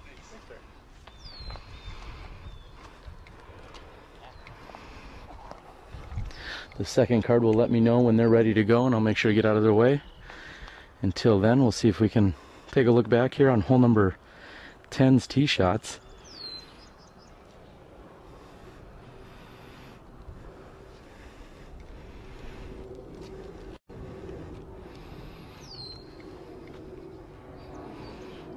Again, 10 is that elevated tee the players were just at. This is actually a pretty good vantage point. Let's see if we can get some of their hyzer flights coming down for any right-handed backhand throwers. Our leader card made good on 2 of the 4 birdie opportunities on hole 10.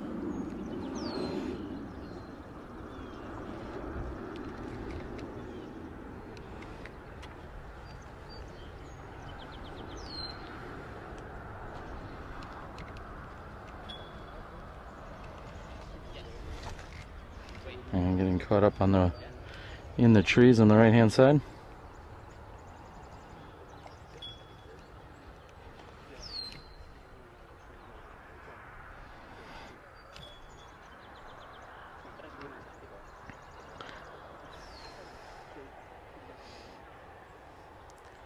You'll see that is a pro move there over on hole number 10.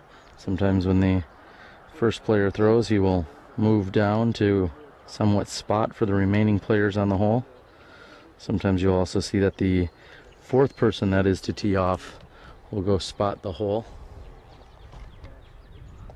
And a park job there on hole number 10.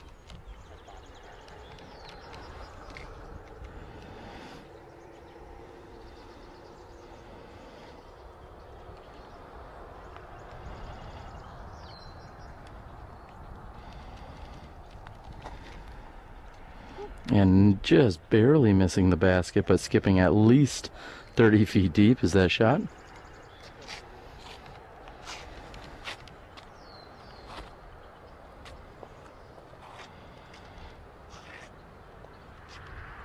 And another good shot there, right next to the basket.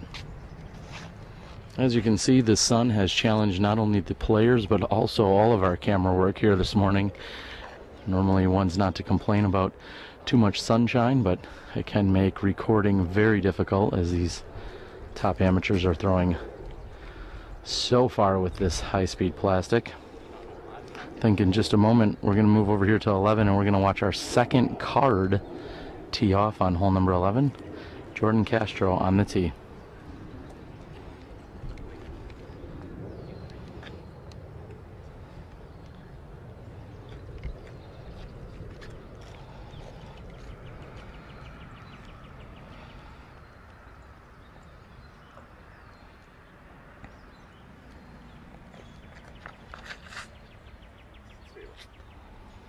Jordan's going to need that to hook up. And he has thrown an absolutely perfect drive here on hole number 11. In fact, he's come up just short of the players that are still on the hole. And now they're asking for all the groups to hold up because Jordan has proven that a nearly perfect shot can get all the way down to them.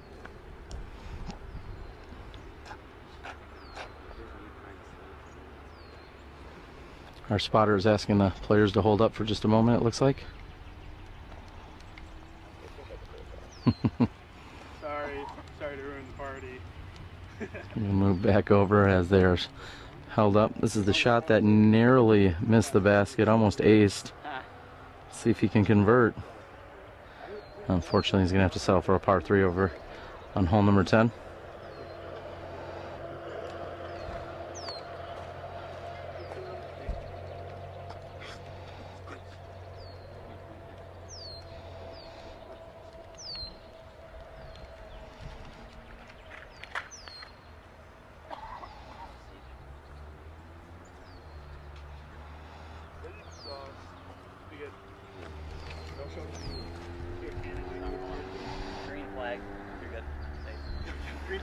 It's a green flag signifying that he is in fact in bounds.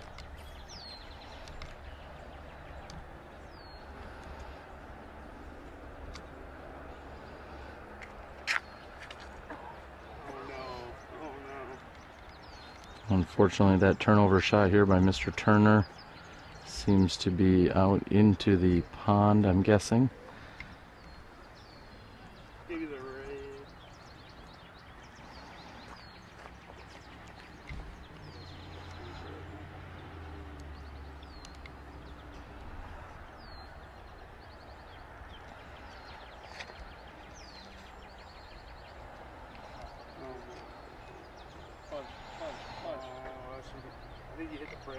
If you're on the bridge, you're safe. And there was discussion earlier if there were somebody lands on the bridge that is over there. They are in fact safe. We're getting a green flag. Green is good here in disc golf. Landing on the green as well as getting a green flag. Both greens are good. There you have it. That is your second card here in this A pool. These competitors are just a couple of strokes behind our leader card that teed off this morning, starting on hole 1.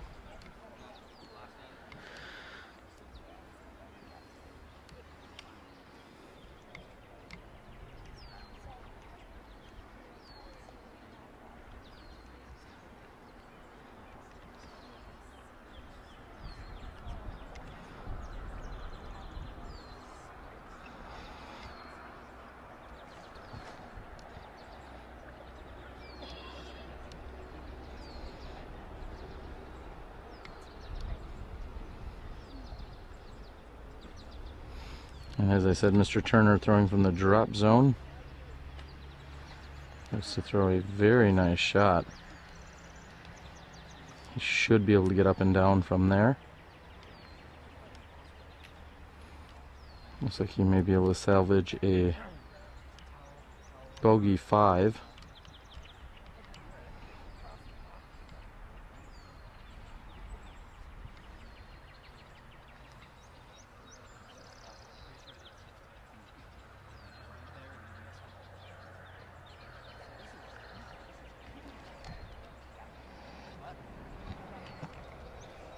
We have 72 competitors out here today. That is 18 groups of 4. Again, this is the top 25% of the players.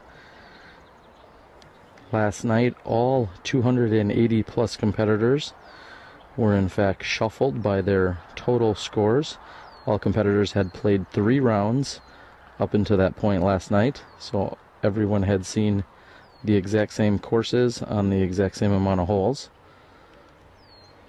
And that is what then provided the great shuffle, as they call it here at Worlds Week. So you are seeing players from the A, B, C, and D pool originally all now combined, and your top 25% are all here in this A pool.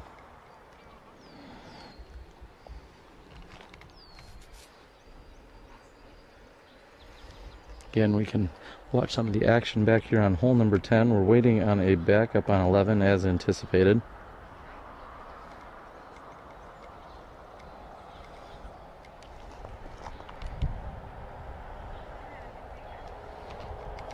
Nice shot.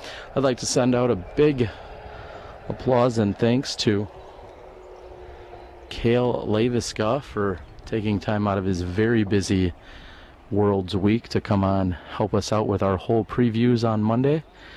As you may have seen him reference, it was incredibly hot and muggy out here, and Cale was gracious enough to head out of his Airborne Disc Golf Emporium and join us on the course and help provide you guys with some hole previews. So again, huge thanks to Minnesota's Cale Leiviska for the help with the hole previews. Looks like I may be able to pan over here on hole number 8 and watch some of the players throw their approach shots up to the basket.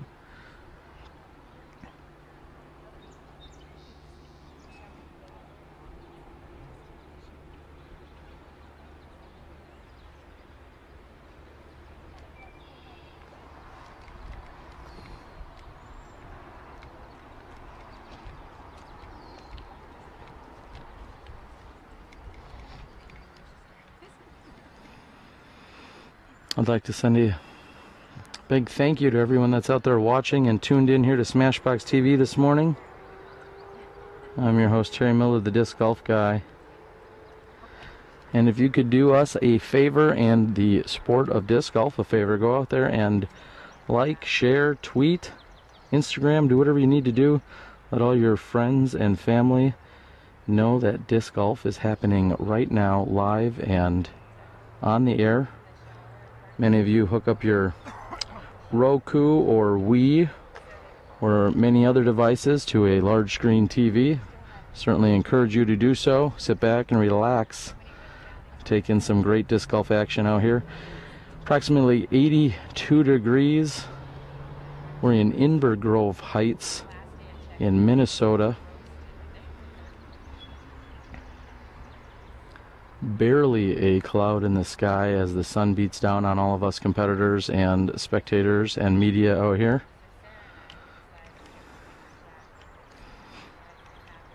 I'd like to thank all of the amazing staff at the PDGA that is out here helping this week administer the event. I know our social media manager, Marty Gregoire, has been running around trying to get as much live scoring and Twitter feeds going as possible. Of course, it takes a monstrous team here just to try and bring you everything that we can with more than 600 competitors. Big thanks to Marty. Also, the PDGA's technical guru and man, Steve Gans, who does so much for the PDGA infrastructure and all of the technology side. Thank you, and hello to Steve out there.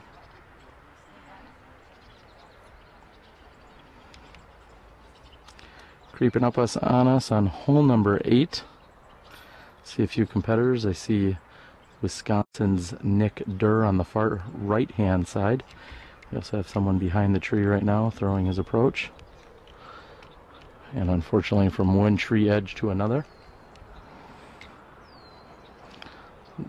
And this is Wisconsin's Nick Durr, hailing out of Oshkosh, Wisconsin, I should say.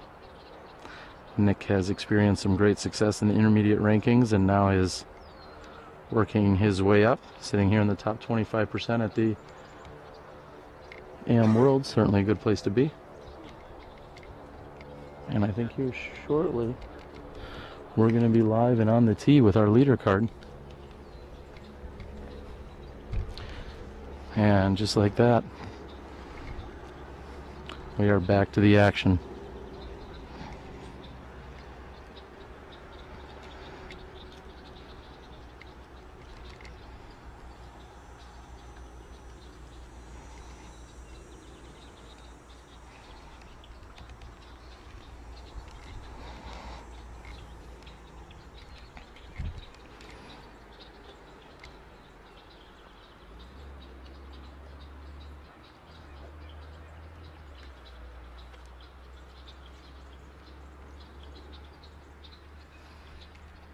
I'm going to move over. Well, Justin appears to be... There we go. Justin is getting the green flag here on hole number 11. 625 feet. OB right.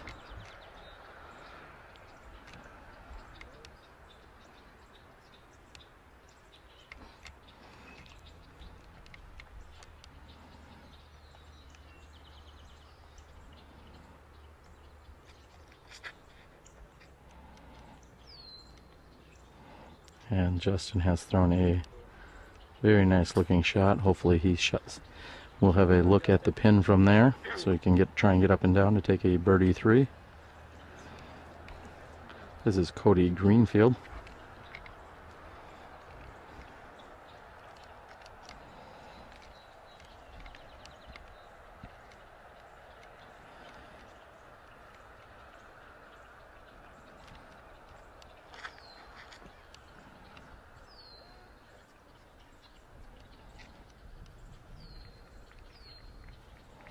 And Cody's shot is safe and on the left-hand side.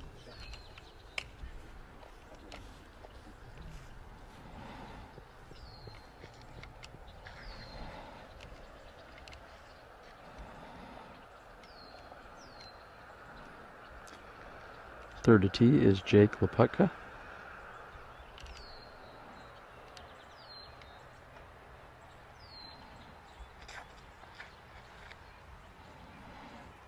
And Jake throwing very overstable, making sure that he lands on that left-hand side. Wants to stay away from the OB swamp on the right.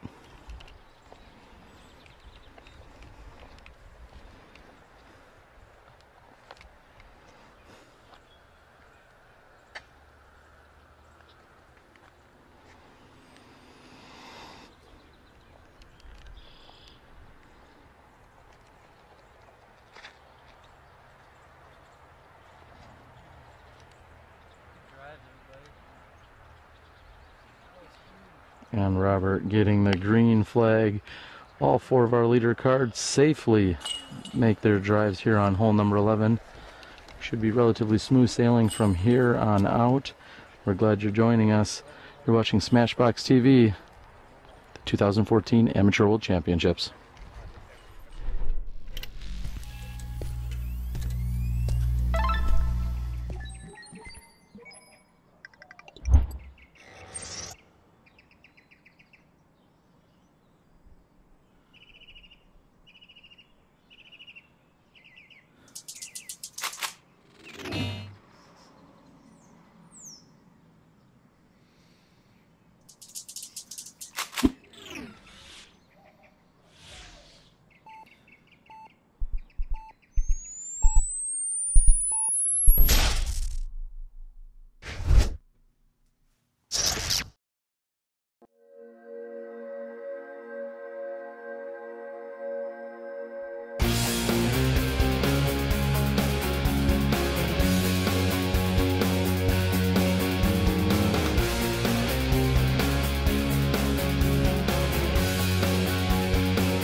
Hello everyone, we hope you're enjoying the show here on Smashbox TV. I'm Terry Miller, the Disc Golf Guy, and our show would not be possible without the amazing help and support and sponsors that we have. First and foremost this week, Legacy Discs. That's right, Legacy Discs out of California, Sylmar, California. Bamba, Steve, Freddie, Steve, all the guys over there, amazing support. Thank you guys for getting Smashbox TV up and off the ground. Play with confidence. Also, we have the PDGA. Our Professional Disc Golf Association has been supporting us from day one, and thank you for everything that you guys do. You are our disc golf ambassadors. Thank you so much. Of course, we have Miles Parkhill over at Paragon Disc Golf. Miles provides some of the best merchandise to all of clubs and tournaments throughout the entire country. And without Miles Parkhill at Paragon, we wouldn't be where we are. Last but not least, Sandy Point Resort and Disc Golf Ranch. Mike and Michelle Cousins in northern Wisconsin have been absolutely amazing. They're bringing you the leaderboard throughout the entire week. Sandy Point Resort and Disc Golf Ranch. Check them out. It is my favorite disc golf course anywhere in the country. Check them out. sandypt.com, Sandy Point Resort and Disc Golf Ranch. So there you have it. We have an amazing set of sponsors. Everyone else that tunes in, watches, supports us on YouTube, supports us via Facebook, shares, likes, Twitters, the whole 9 yards. We also have our first run of Smashbox t-shirts, dry fits. So come on out, support us, and enjoy the show.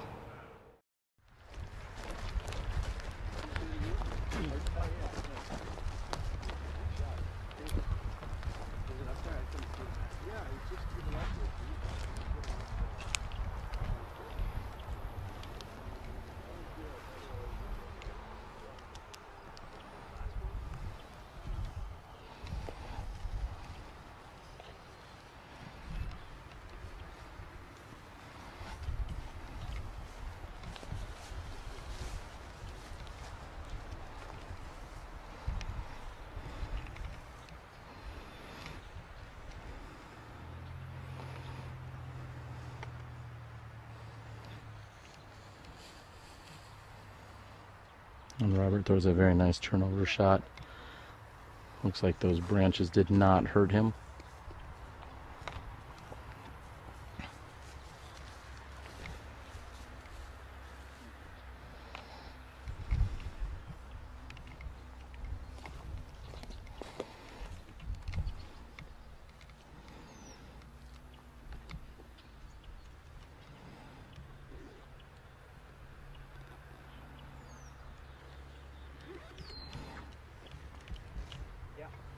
And Cody also going out and around and on the left-hand side.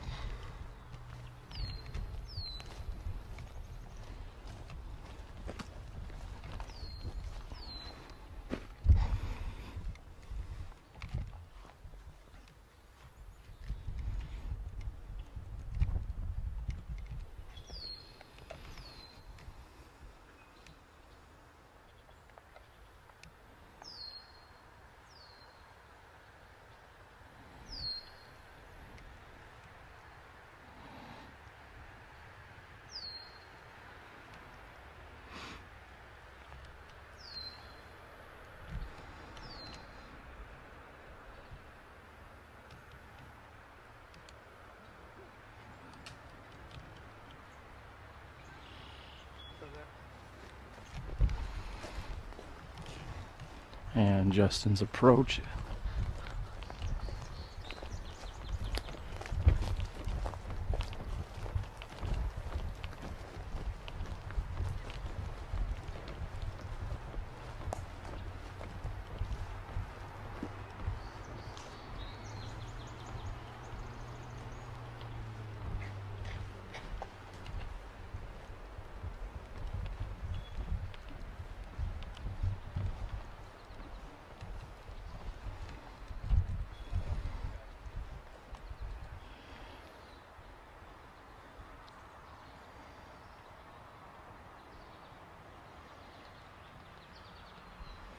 And Justin is left with this for his birdie 3 attempt.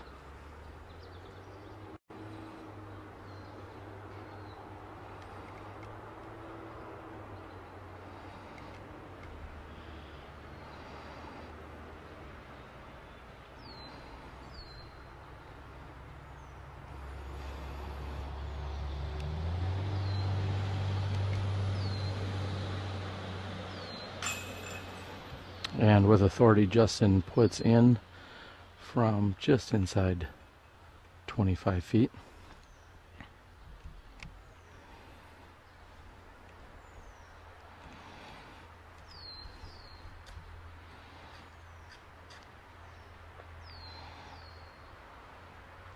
Cody's left with 15 to 18 feet at most.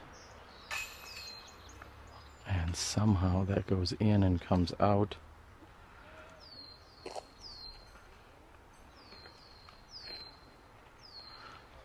Cody certainly frustrated, as it looked like he threw a very solid putt that somehow found its way back out. I am going to be directly in line with Jake. And I know Jake cannot hear me from where I'm standing, but it is a good tip to know that anytime you are in line with a player, rarely will you distract them as long as you remain completely still. And unfortunately, Jake did not convert there.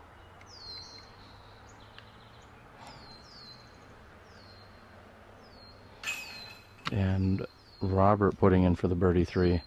Birdie threes by Robert and Justin. Jake will settle for a par 4, as will Cody. We have a little bit of a long walk. We're going to go underneath this tunnel that you see here. And we're going to go to some newer holes that some have not seen if you haven't been to this course in a number of years. So we will catch up with you in just a few minutes. You're watching the 2014 Amateur World Championships presented by Legacy Discs for your live coverage. Alright, so we just crossed under the tunnel over to the south side of the valley. This is why the course was renamed. We got 4 holes over here. It definitely makes the course a little more tricky. This is the first of the 4, and it's a little tunnel shot about 240, 250. And you kind of want to get a little late turn at the end, but anything pure in the gap will get you a birdie putt.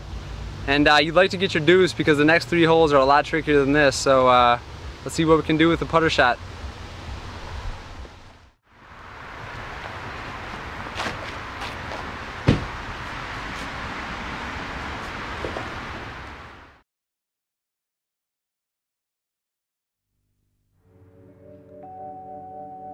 It's all about practice, preparation, and routine.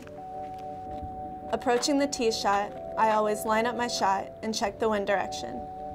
Always take into consideration the trees that are out there and the out of bounds that are marked off. I try to keep everything slow on my run up and build momentum as I get to the end of the tee pad.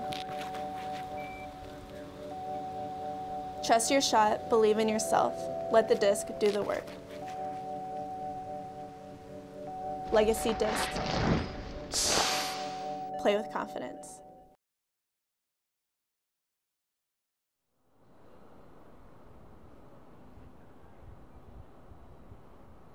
I'm AJ Risley, and this is the Gauge. With its reliable straight flight and its excessive amount of glide, the Gauge is perfect for players of all skill levels.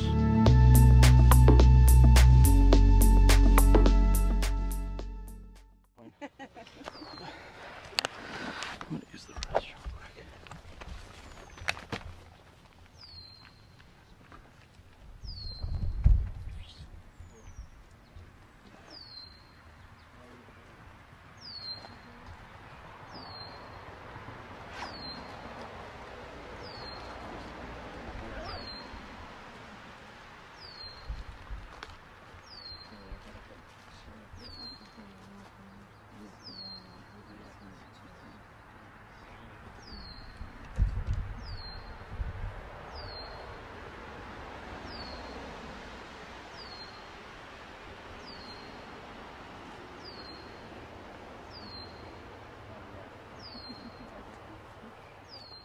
I'm Cale Laviska from Minnesota, and you're watching Smashbox TV, baby.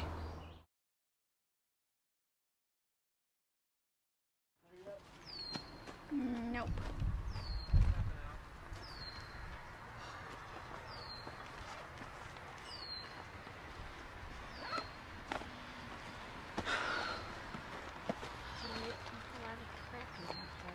What's that? That's a lot of cracking down there. Yeah, it is.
to count you back down. They're ready on 12. Are you there? You need a countdown or no? Alright, sounds good, thanks.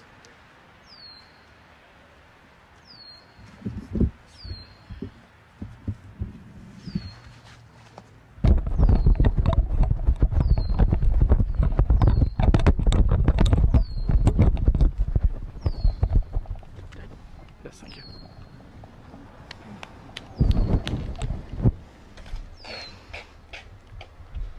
All right, welcome back. We are here on hole number 12, 240 feet.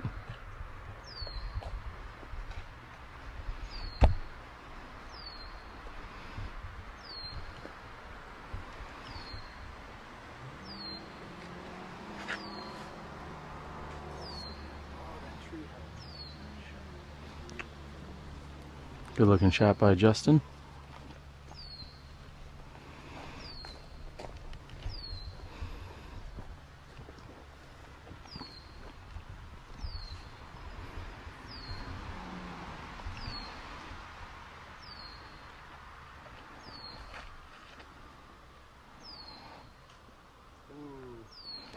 And Robert scoots through, looks to be a good shot.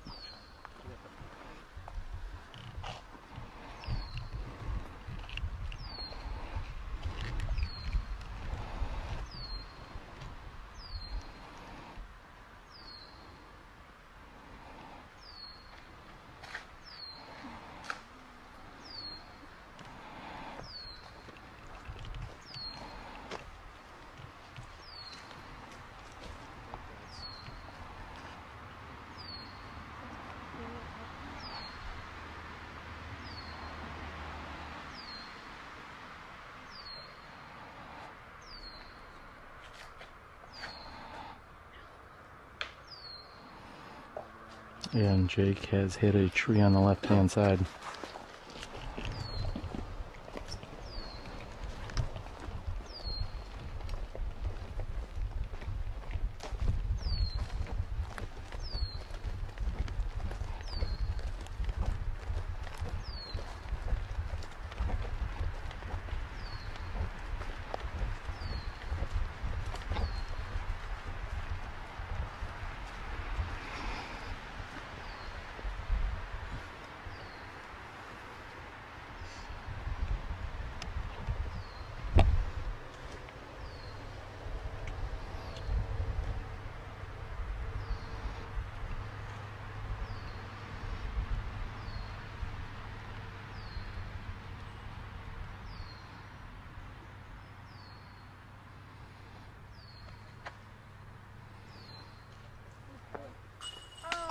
Oh, and right through the chains.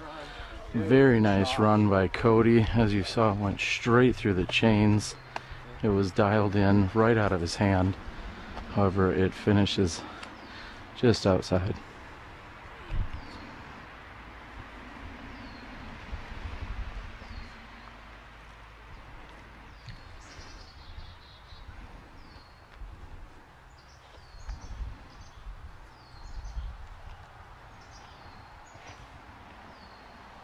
Get around it. And Jake's forehand is wide left.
Oh, and the chains do not like that either as he hits right side and falls out.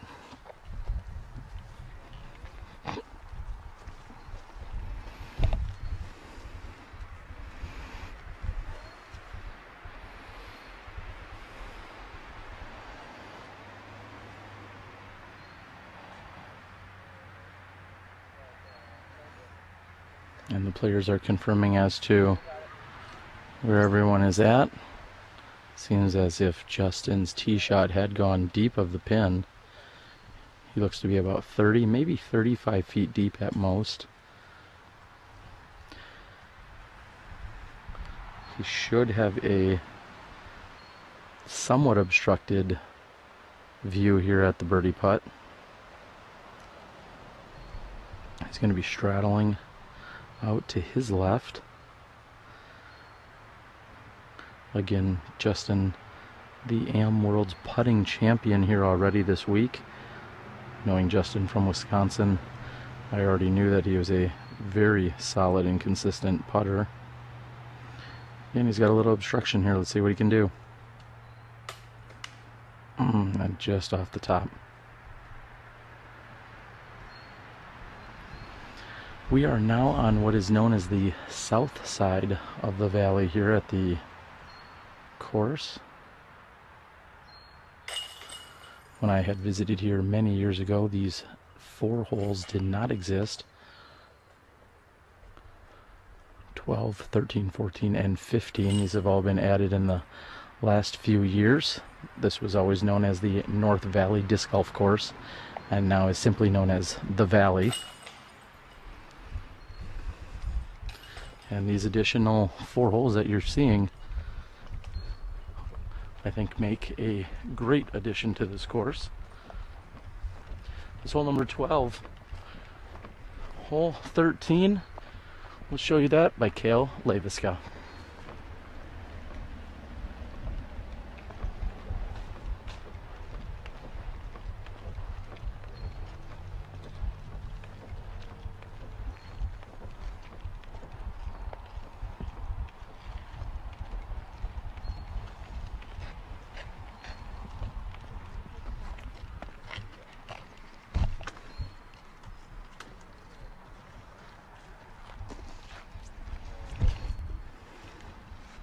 Alright, so we just crossed under the tunnel. Alright, here we are at hole 13.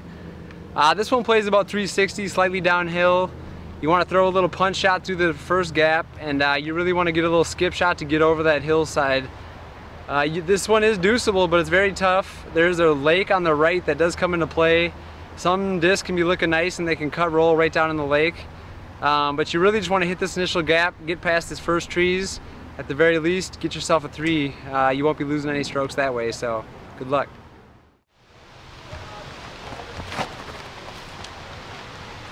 Oh my God, it's the best shot I've ever had on this hole. That's how we do it!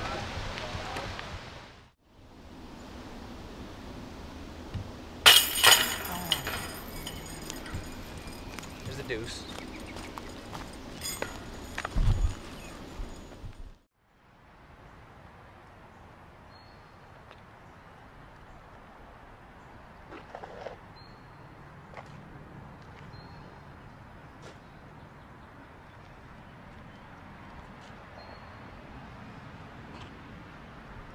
Robert on the tee.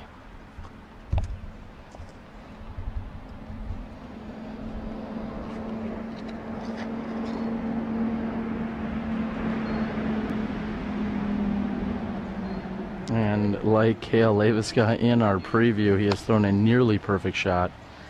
He's definitely gonna be happy with that shot.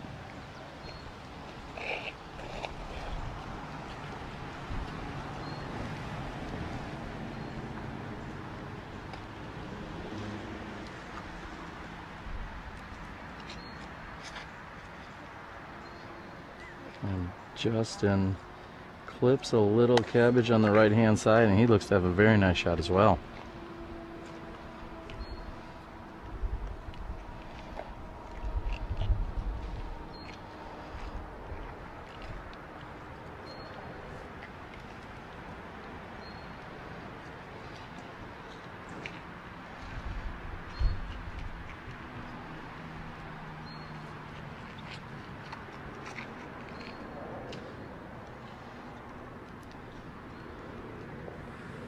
And Cody attempts to go up and over. Unfortunately, he hits early and has not made the mouth of the gap.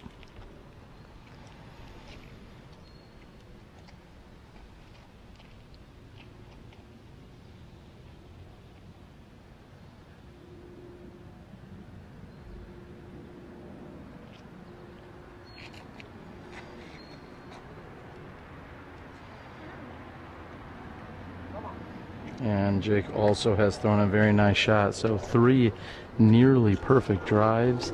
And Cody is going to struggle to try and get up and down here to card a par 3 here on hole number 13.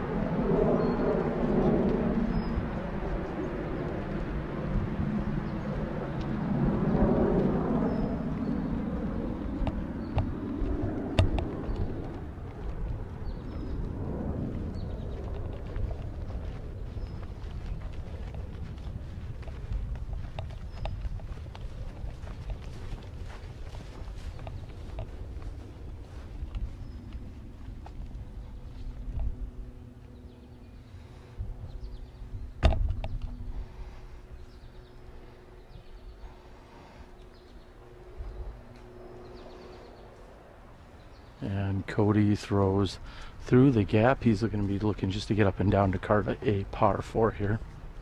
Correction, a bogey 4.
And we are waiting here as the second card is teeing off on hole number 14. They're almost directly in line with Justin's point of view for his birdie opportunity.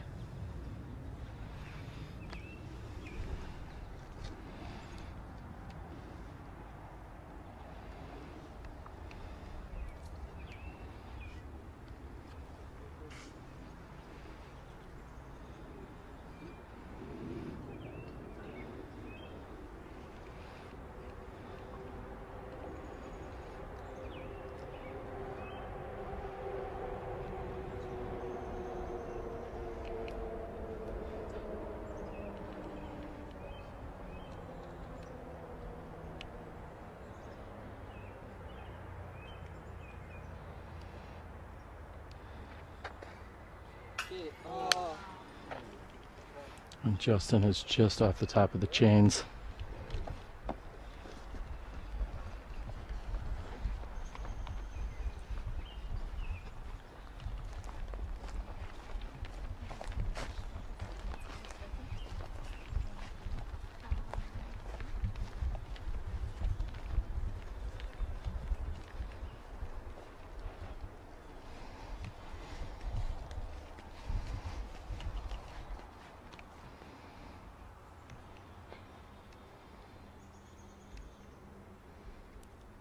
This is Robert for his birdie opportunity. Solid putt. Card the birdie too. Very nicely done by Robert.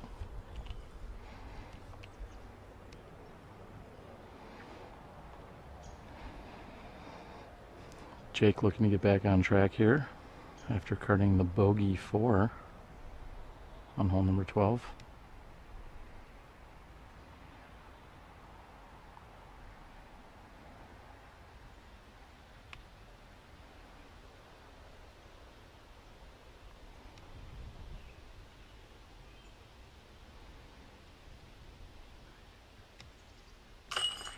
And just barely getting in. Jake makes good on the birdie.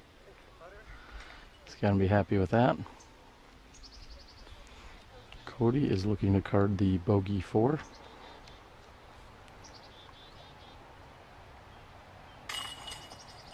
And Justin will take the par 3.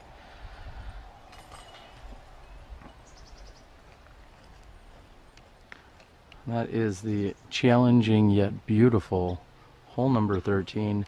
We're here at the Valley in Invergrove, Minnesota. I'm Terry Miller, the Disc Golf Guy. You're watching live disc golf on Smashbox TV. Coverage brought to you by Legacy Discs. Play with confidence. All right, we're here at hole 14. This is 465 feet down a straight tunnel. The play for me, this can be reached by the biggest arms, but for me, I consider this a par 4. I want to play a punch shot down the middle, something that finishes right to give yourself an angle at the green. I think the biggest mistake here is playing something too straight, ending up left and having to do a little forehand roller pitch out to get out. But if you hit early on this one, you can get in big trouble. So I guess to hit the initial gap is the main thing, but I'd be really surprised if we saw any 2s on this for the tournament. If you 3 this, you're going to be getting some strokes in the field.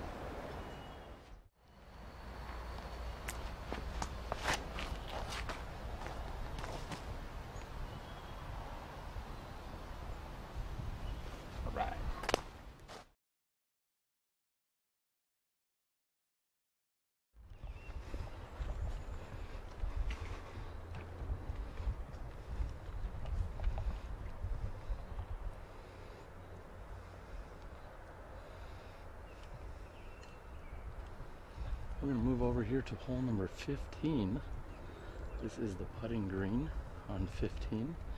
We've yet to catch up with this group. This is our 3rd card. So let's see if we can get some action over here.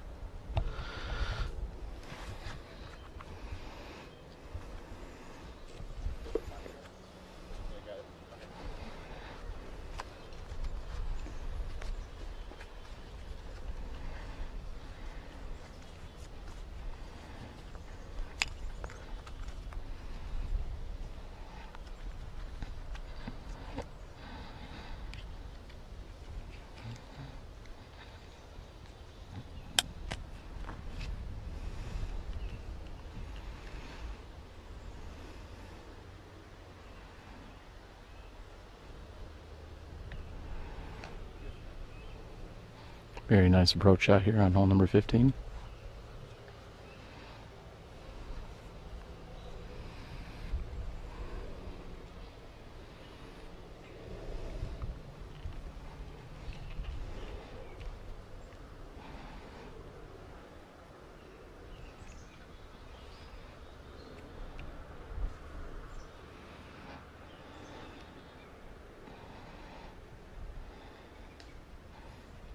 Another nice approach.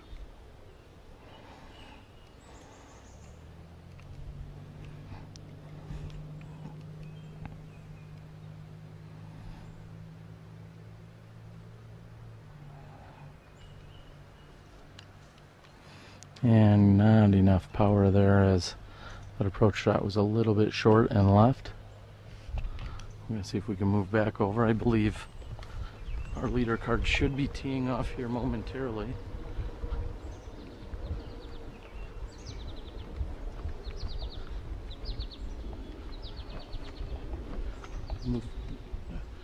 Moving down the fairway, we're going to see a disc coming in. Very nice shot.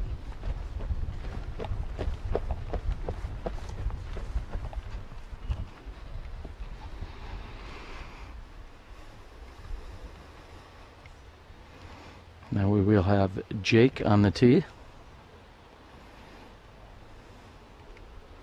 We saw Robert's drive coming in just a few moments ago. Looked to be a very nice drive.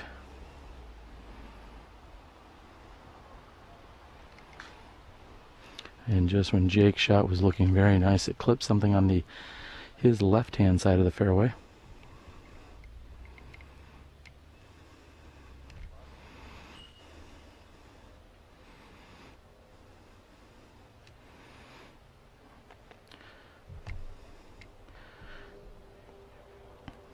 After 2 consecutive pars, Justin is 3rd on the tee.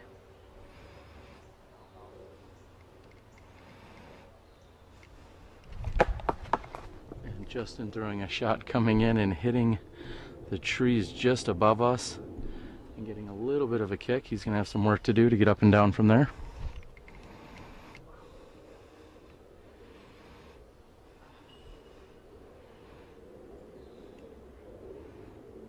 This is Cody Greenfield.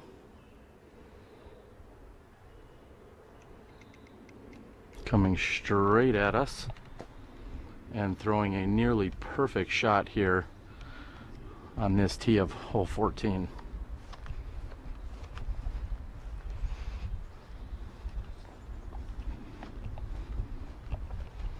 We'll move up and take a look at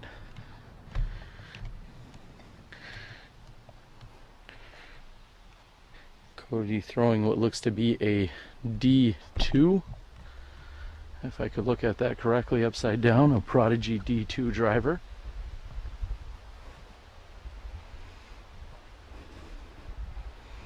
I am now moving down the fairway.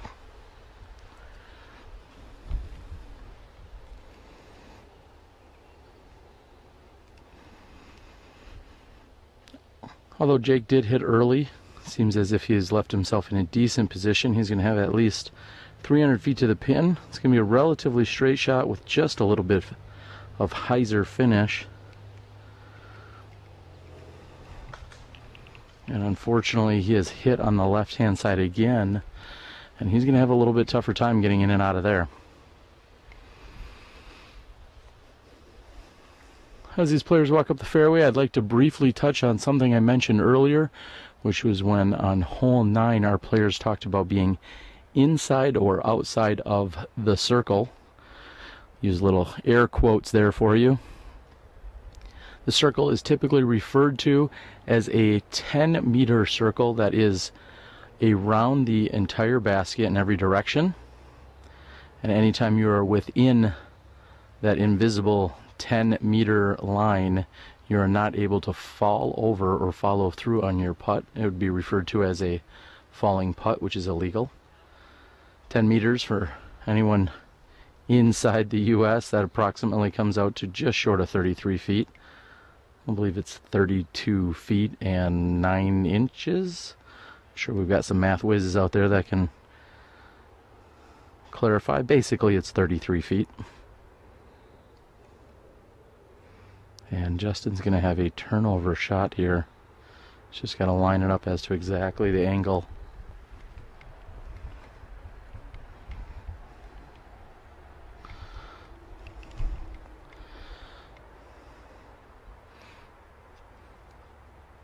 I would guess Justin has about 125, maybe 150 feet left to the pin. He's looking for a turnover shot that just fades nicely. He does not want it to finish out or hyzer out, so to speak. And it comes in and gets a little bit of a squibble or a squabble or a skip or whatever you may call it in your neighborhood. Finishes on the right-hand side. It's left with about 28 feet for his 3.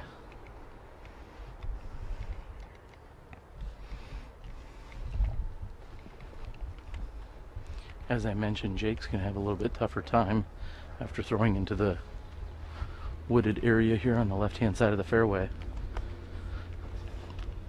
This does not appear to be as forgiving as his earlier shot.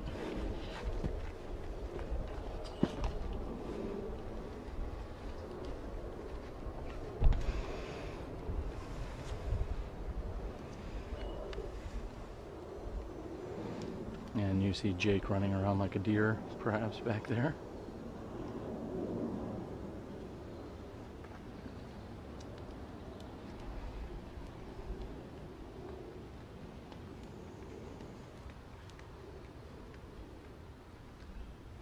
And it is very tough to see exactly where Jake even is. He has buried himself on this left-hand side of the fairway. Looks like he may have somewhat of a line at the basket from where he's at. I can promise you it is not an easy shot from where he's at.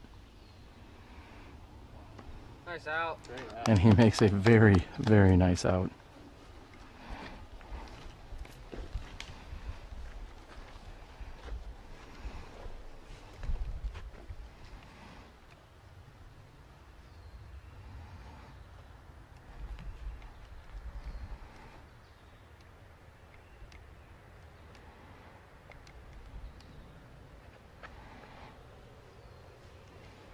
And Cody's approached to within 15 feet.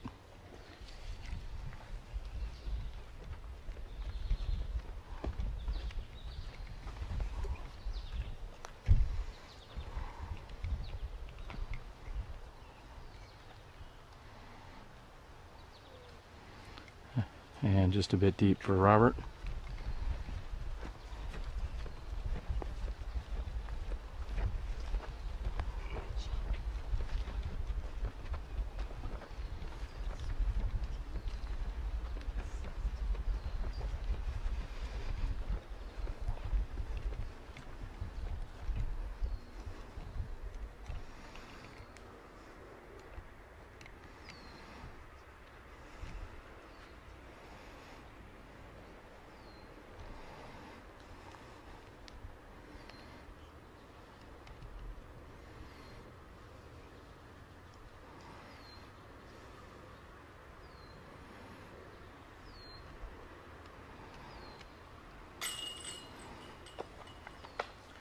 And Justin is on the right hand side of the chains. What do you think?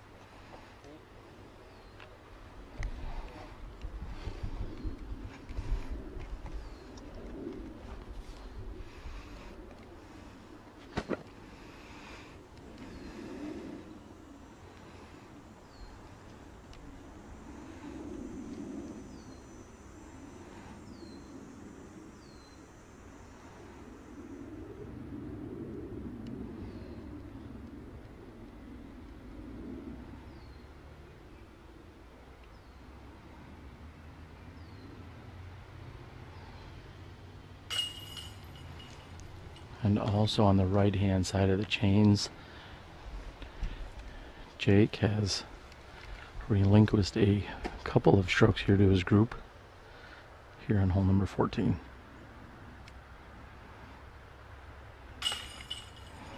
Robert makes good, taking a very solid 3 here on hole 14.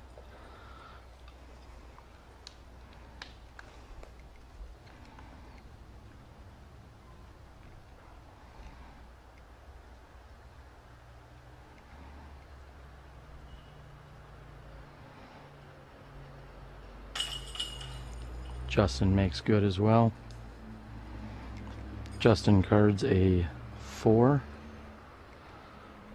And Cody will card a very solid 3. Jake is tapping in for his 5. We have 2 3s, a 4, and a 5. This is your leader card action. You're watching the 2014 Amateur World Championships.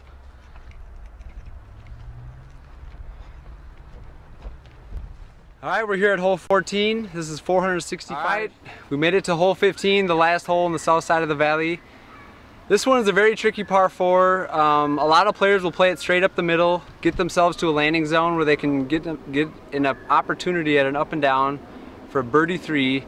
But a lot of players will play the ante route because if you hit the route, you can actually get yourself a deuce opportunity, but there is a lot of danger that way. If you go left early, you're looking at a big number.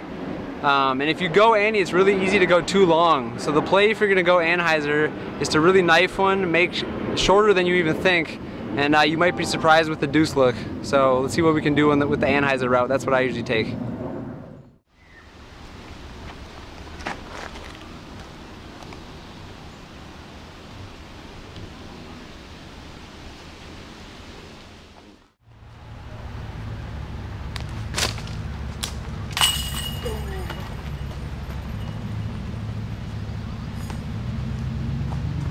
That's a rare deuce on hole 15, baby.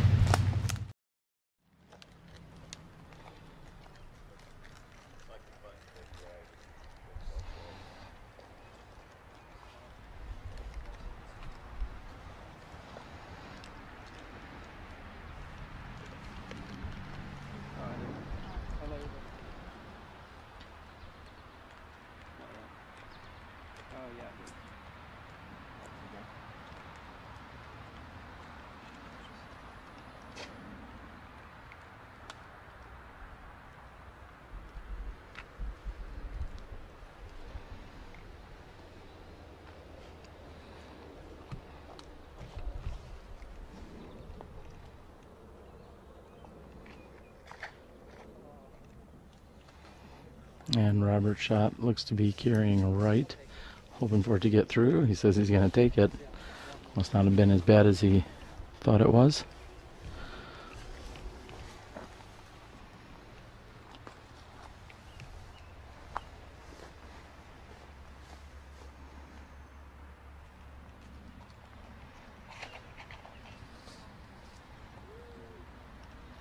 And taking the Kale Leiviska Anheuser route. Very nice shot.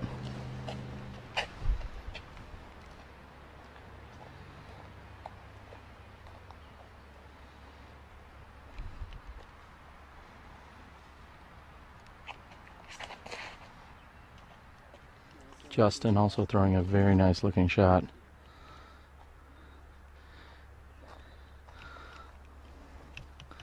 Should have a look from there.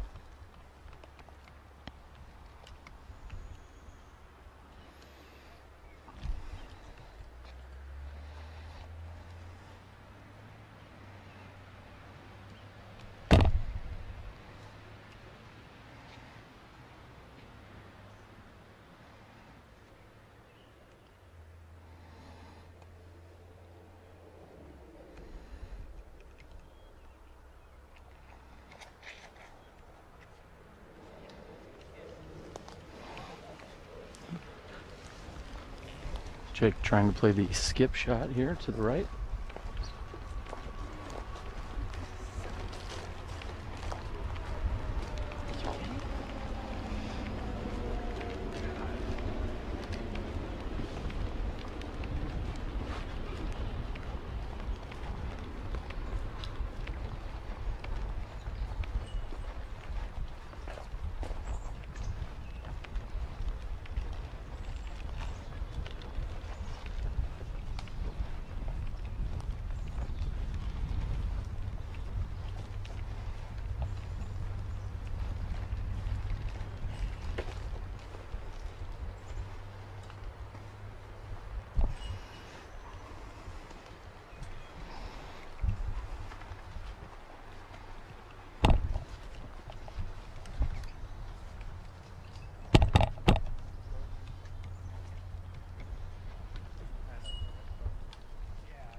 And Robert is going to be lining up a forehand shot here.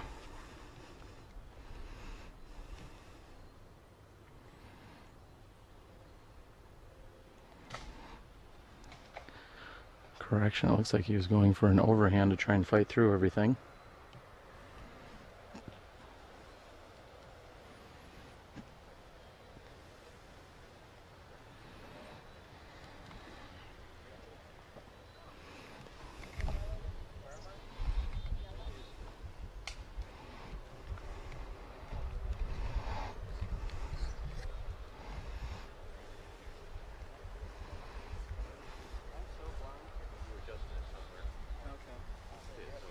Oh, there it is. I'm just... Thanks.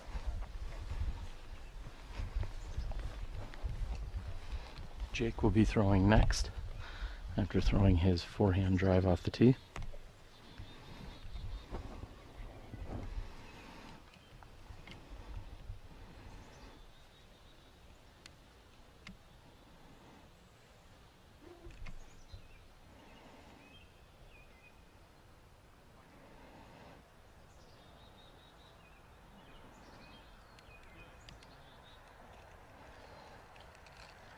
And he's just a bit short and left.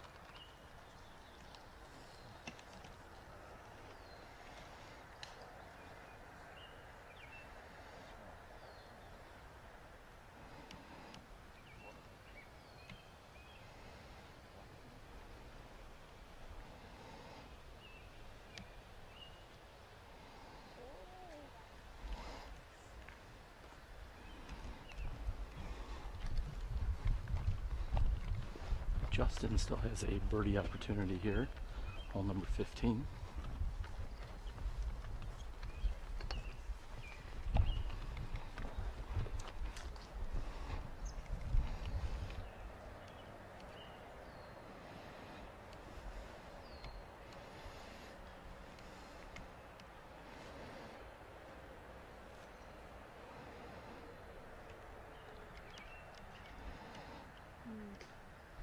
And his forehand is 10 feet right of the pin.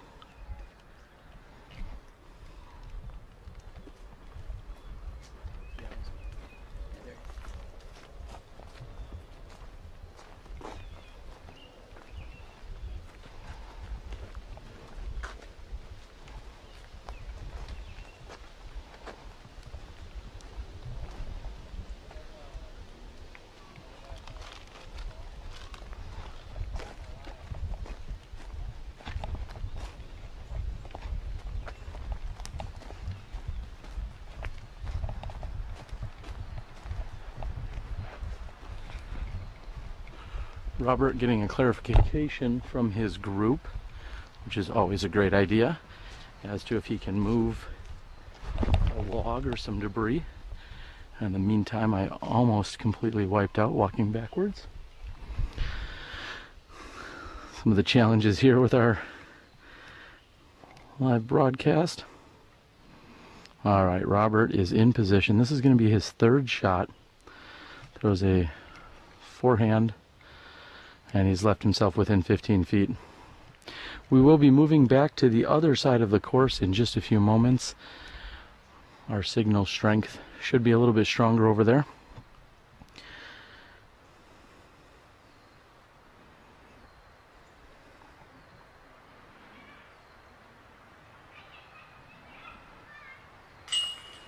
And Justin will tap in for his 3.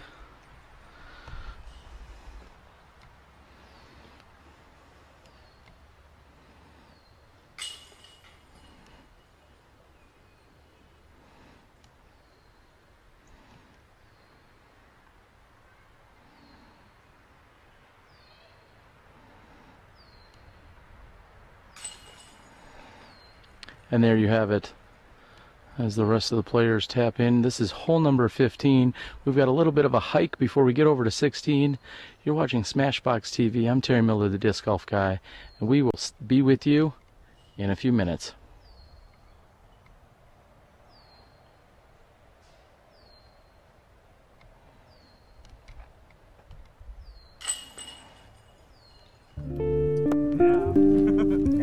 Most unstable one there.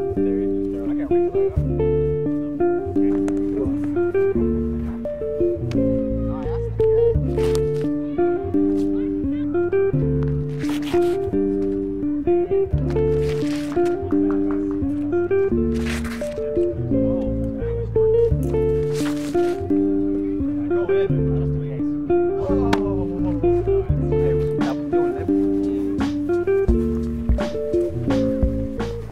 What is like the thing that tells you the disc is done? When you like, now this is ready? When he puts it in his bag. When he puts it in his bag, it's ready. Yeah, we kind of throw it, test the different runs, and go with what's flying the best, most consistent. We can go up and down with different weights to change the flights and do different stuff as we're testing them. You know, different colors matter also. So. About 8 grams difference. We made and designed the mold to do a specific thing. So we're out there testing the mold, testing the plastics to make sure that's how we design the disc so it can fly the way we want to.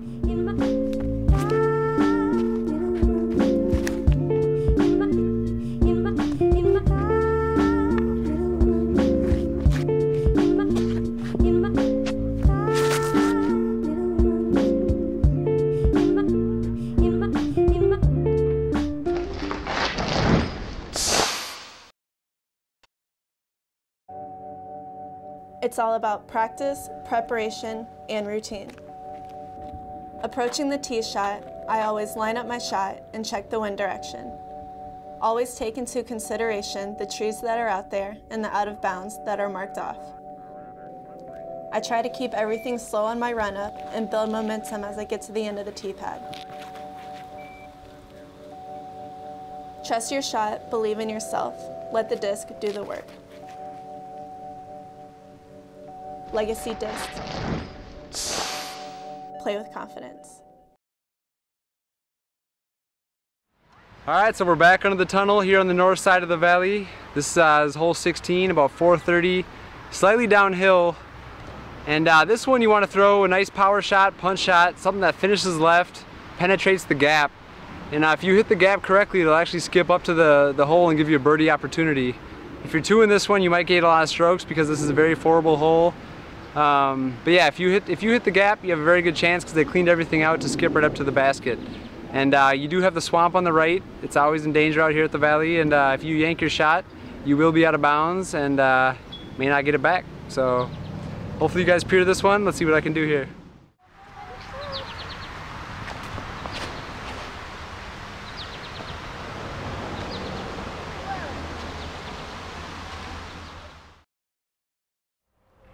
Hello everyone, we hope you're enjoying the show here on Smashbox TV. I'm Terry Miller, the Disc Golf Guy, and our show would not be possible without the amazing help and support and sponsors that we have. First and foremost this week, Legacy Discs. That's right, Legacy Discs out of California, Sylmar, California.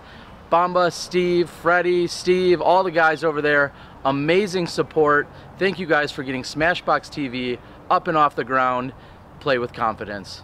Also, we have the PDGA. Our Professional Disc Golf Association has been supporting us from day one, and thank you for everything that you guys do. You are our disc golf ambassadors. Thank you so much. Of course, we have Miles Parkhill over at Paragon Disc Golf. Miles provides some of the best merchandise to all of clubs and tournaments throughout the entire country, and without Miles Parkhill at Paragon, we wouldn't be where we are. Last but not least, Sandy Point Resort and Disc Golf Ranch. Mike and Michelle Cousins in northern Wisconsin have been absolutely amazing. They're bringing you the leaderboard throughout the entire week. Sandy Point Resort and Disc Golf Ranch. Check them out. It is my favorite disc golf course anywhere in the country. Check them out. sandypt.com, Sandy Point Resort and Disc Golf Ranch. So there you have it. We have an amazing set of sponsors. Everyone else that tunes in, watches, supports us on YouTube, supports us via Facebook, shares, likes, Twitters, the whole 9 yards. We also have our first run of Smashbox t-shirts, dry fits. So come on out, support us, and enjoy the show.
All right, we are back, ladies and gentlemen.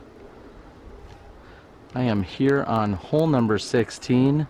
Just a few moments ago, we caught up with Chris Crittermeyer. He gave me a little insider action, just telling me that the second card seems to be playing pretty steady. Jordan Castro is leading the card. When asked what he thought hot score was, he said 5 down or possibly 7 down, but he thinks there's also going to be a lot of evens out here. I believe he is referring to a par 54. That would be my guess. Critter said he grew up just a few blocks from Kaposia Park, so that is considered his home course and his favorite in the Twin Cities. Very active promoter, tournament director, and league director. We're glad you could join us again. We're on 16. Our leader card has just 3 holes remaining, 16, 17, and 18. This is your A-Pool leader card after the Great Shuffle.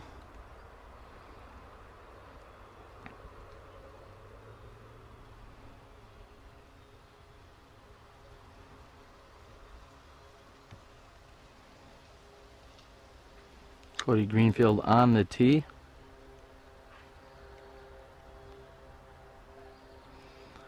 These competitors have played very solid. We've seen Justin have a few missed birdie opportunities. The chains have not been as friendly to him as he would have liked.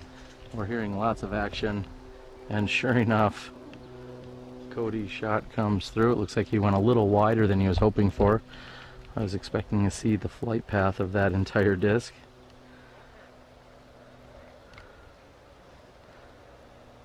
Next to tee is Justin Lammers from Lamira, Wisconsin.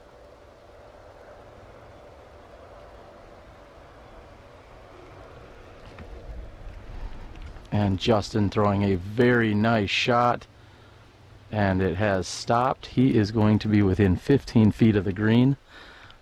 15 feet of the pin, I should say. He is definitely on the green. It could be a little bit of a jump start for Justin on these last 3 holes. That was a major mosquito that just affected the camera.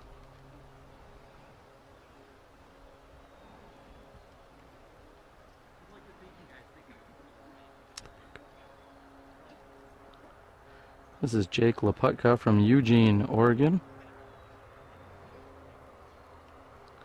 Started out very solid, making a lot of great putts. And he is throwing a beautiful drive here and has put it within 10 feet of the pin, barely getting inside Justin's tee shot. That was very nice.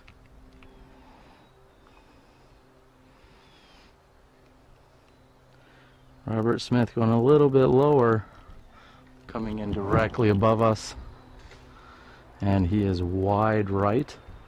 He's going to have a look at the basket, but it's going to be somewhat obstructed and uphill.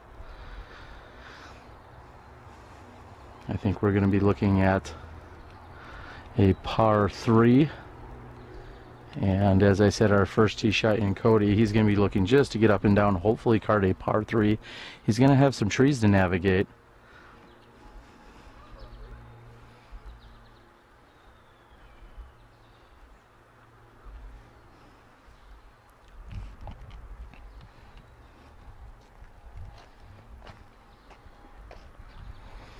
Again, we're so glad you could join us. We are going to be giving you afternoon coverage of our ladies leaders over at Bryant Lake in the Three Rivers Park District. Bryant Lake, considered one of the fan favorite courses of so many players in the Twin Cities area. It is a beautifully manicured course. Lots of nice amenities, including great tee pads and some beautiful landscaping. So we are honored to go ahead and feature and highlight that course this afternoon, along with our leading ladies in the advanced division.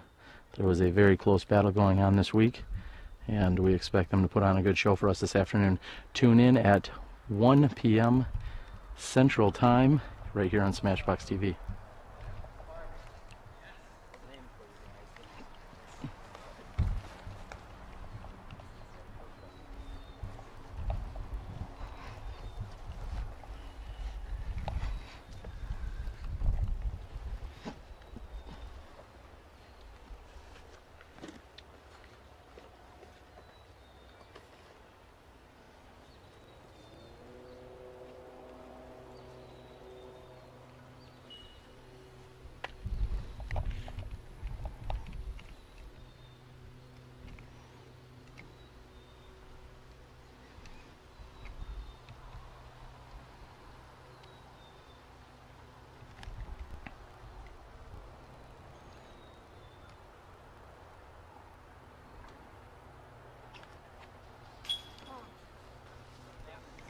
A very nice shot, putting it right underneath the basket.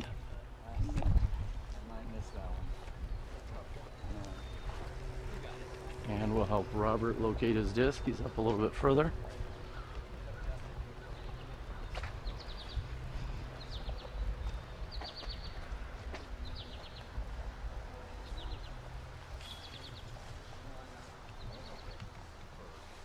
Seems as if we have it located. It's going to be Robert next. Justin is within 20 feet of the pin. And Jake is within 15 feet.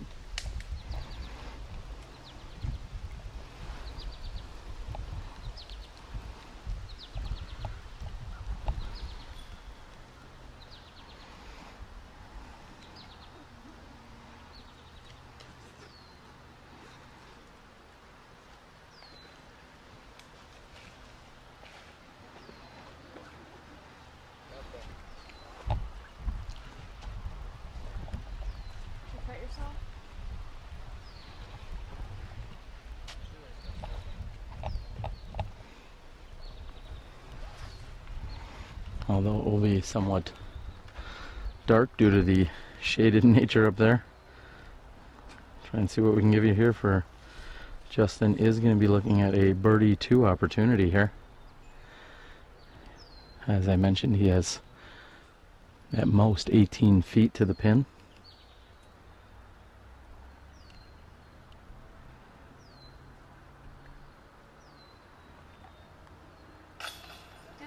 A little bit high, but it does go in. Justin's going to be happy taking the birdie 2.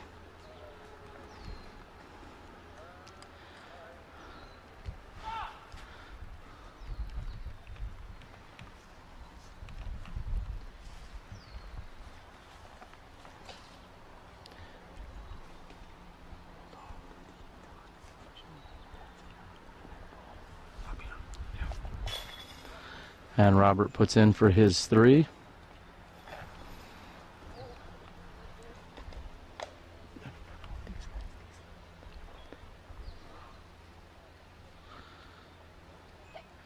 Jake is left with less than 10 feet for his birdie opportunity. And he makes good. They're going to putt out. I'm going to move over behind the basket on hole number 17. You're watching the 2014 PDGA Amateur World Championships. All right, we made it to hole 17 at the Valley. This is the last really good deuce opportunity. It's a 350-foot shot. You want to hit the initial gap through the trees. It's dead straight from the tee pad, but if you do turn your shot over too much, there is some tall grass on the right that I believe is OB. So all you want to do is hit the initial gap with some pace, and if you throw a nice straight shot, it should make it to the basket. It's pretty straightforward on this one.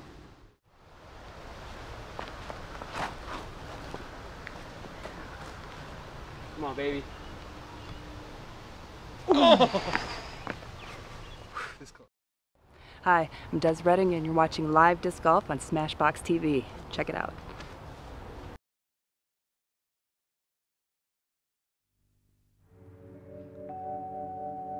It's all about practice, preparation, and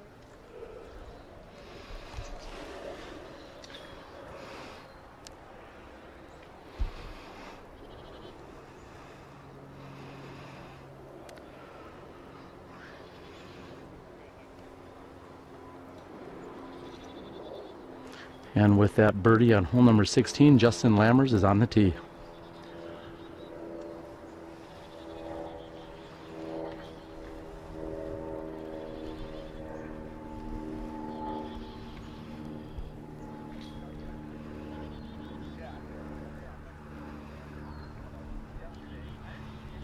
And Justin has come roughly 28, maybe 30 feet short of the pin.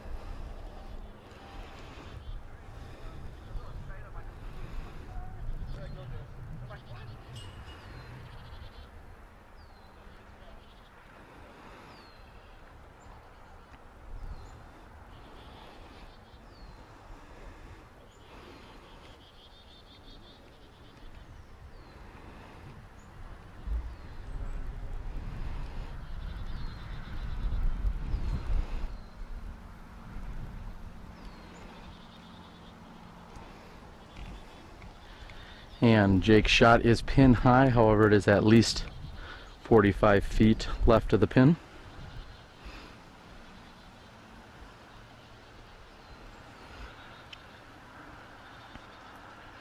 Cody is setting up for a forehand shot.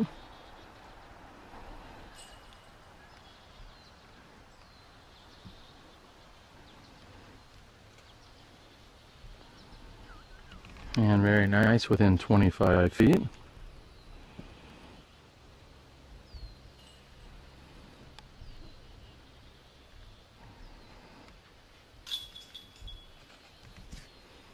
And unfortunately, Robert's shot is just a bit too high, catching some of the leaf and cabbage on that tree.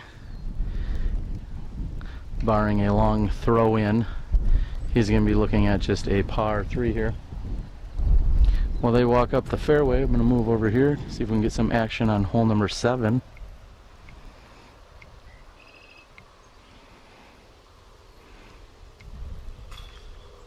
And just barely up and over that edge.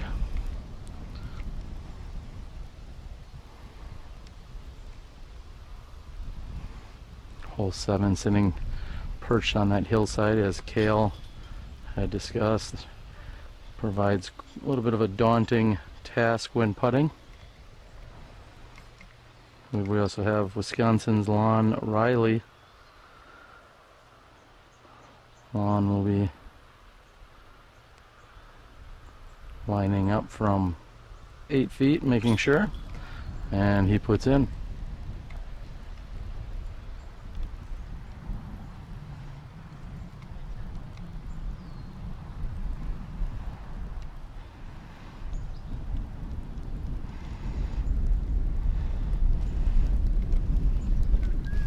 Just off the wood chips, sitting 15 to 18 feet away.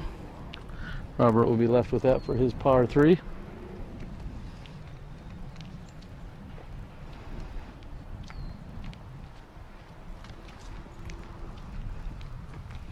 We have a few players that are already completed their round. They're coming off the course right now. Justin's going to wait for them to walk directly behind me and continue on their way to Tournament Central.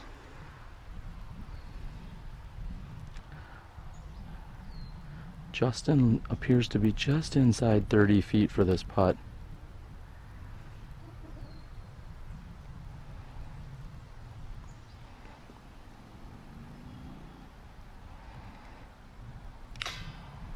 Oh, and right out of his hand he knew it might have been a little low, and it was just that.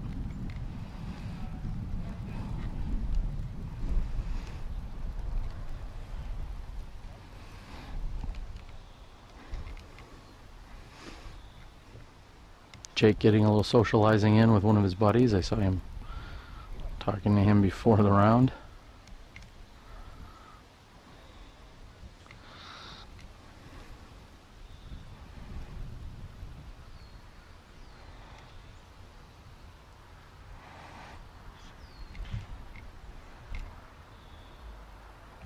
Jake checks the wind. As I said, he has at least 45, maybe close to 50 feet here for this putt.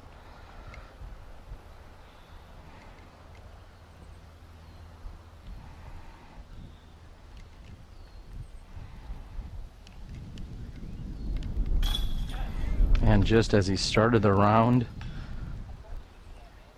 his buddy tells him, "I told you to do that, man." Apparently his buddy should have been with him the entire round. Jake, a very solid performance out here today on this leader card.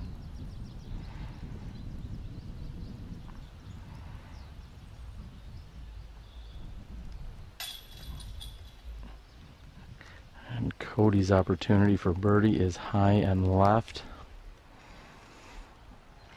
Robert has this for his par 3.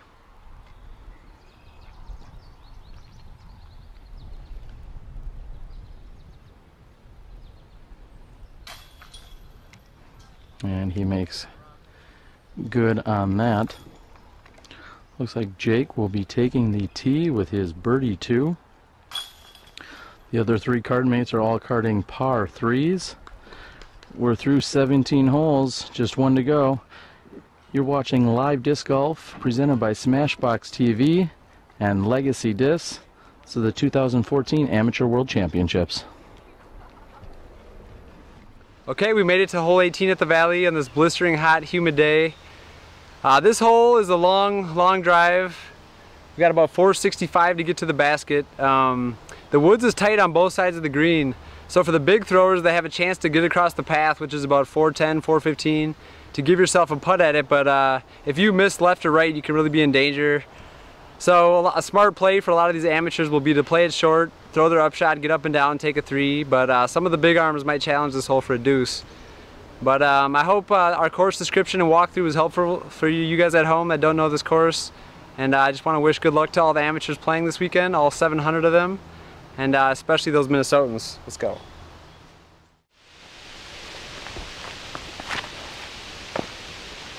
There we go, baby. Come on. Let's go. Put it in. Yeah.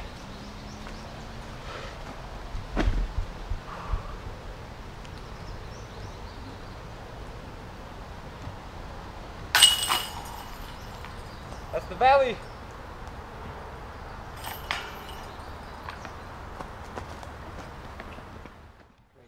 And Jake unleashes a monster drive here on hole 18. Thought you said you couldn't make it there. And he's going to be left with a very nice putt there from within 30 feet of the pin.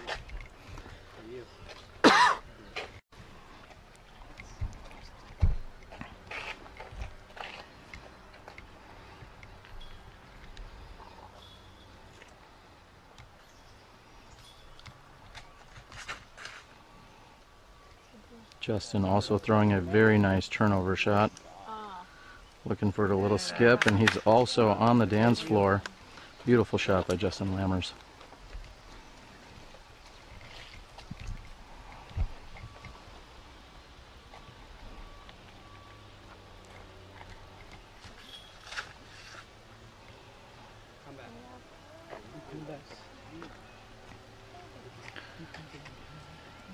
Just looking for that to hook up.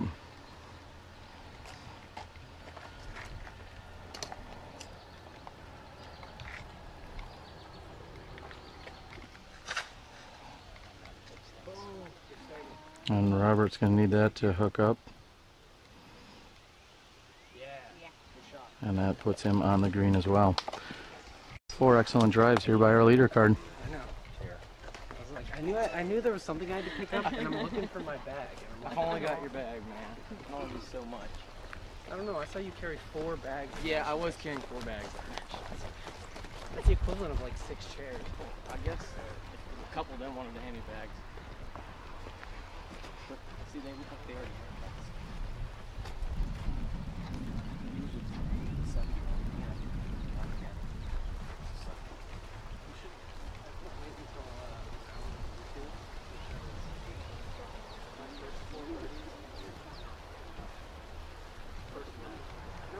It's just hilarious.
Cody with a very impressive out from where he was.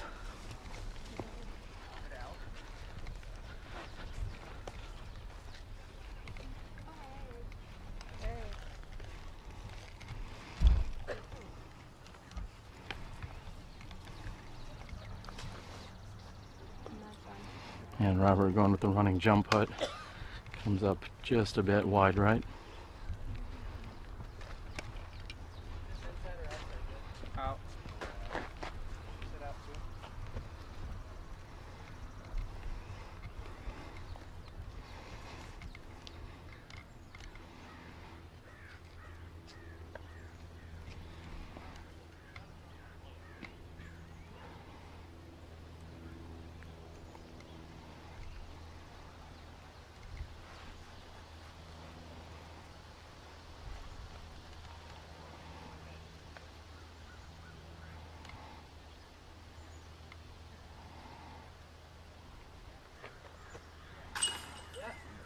And Jake has done it again, another solid putt.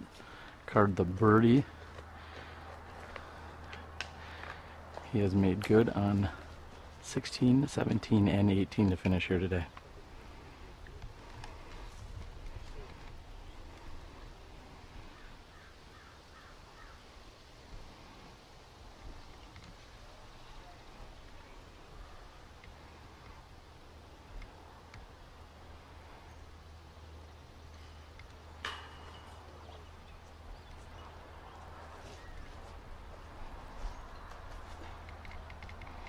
And Justin's putt, which was on the right side, had gotten up and has rolled back.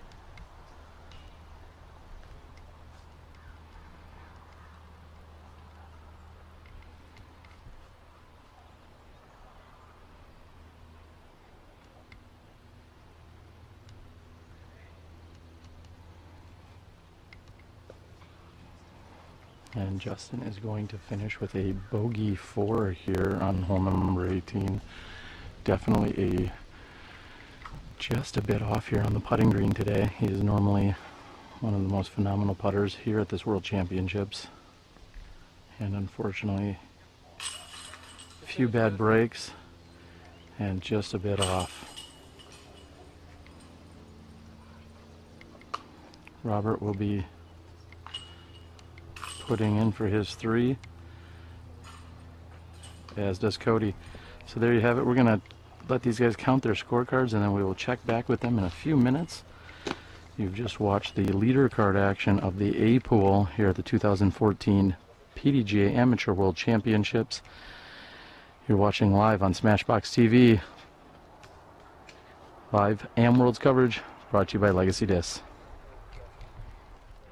Hello everyone, we hope you're enjoying the show here on Smashbox TV. I'm Terry Miller, the Disc Golf Guy, and our show would not be possible without the amazing help and support and sponsors that we have. First and foremost this week, Legacy Discs. That's right, Legacy Discs out of California, Sylmar, California.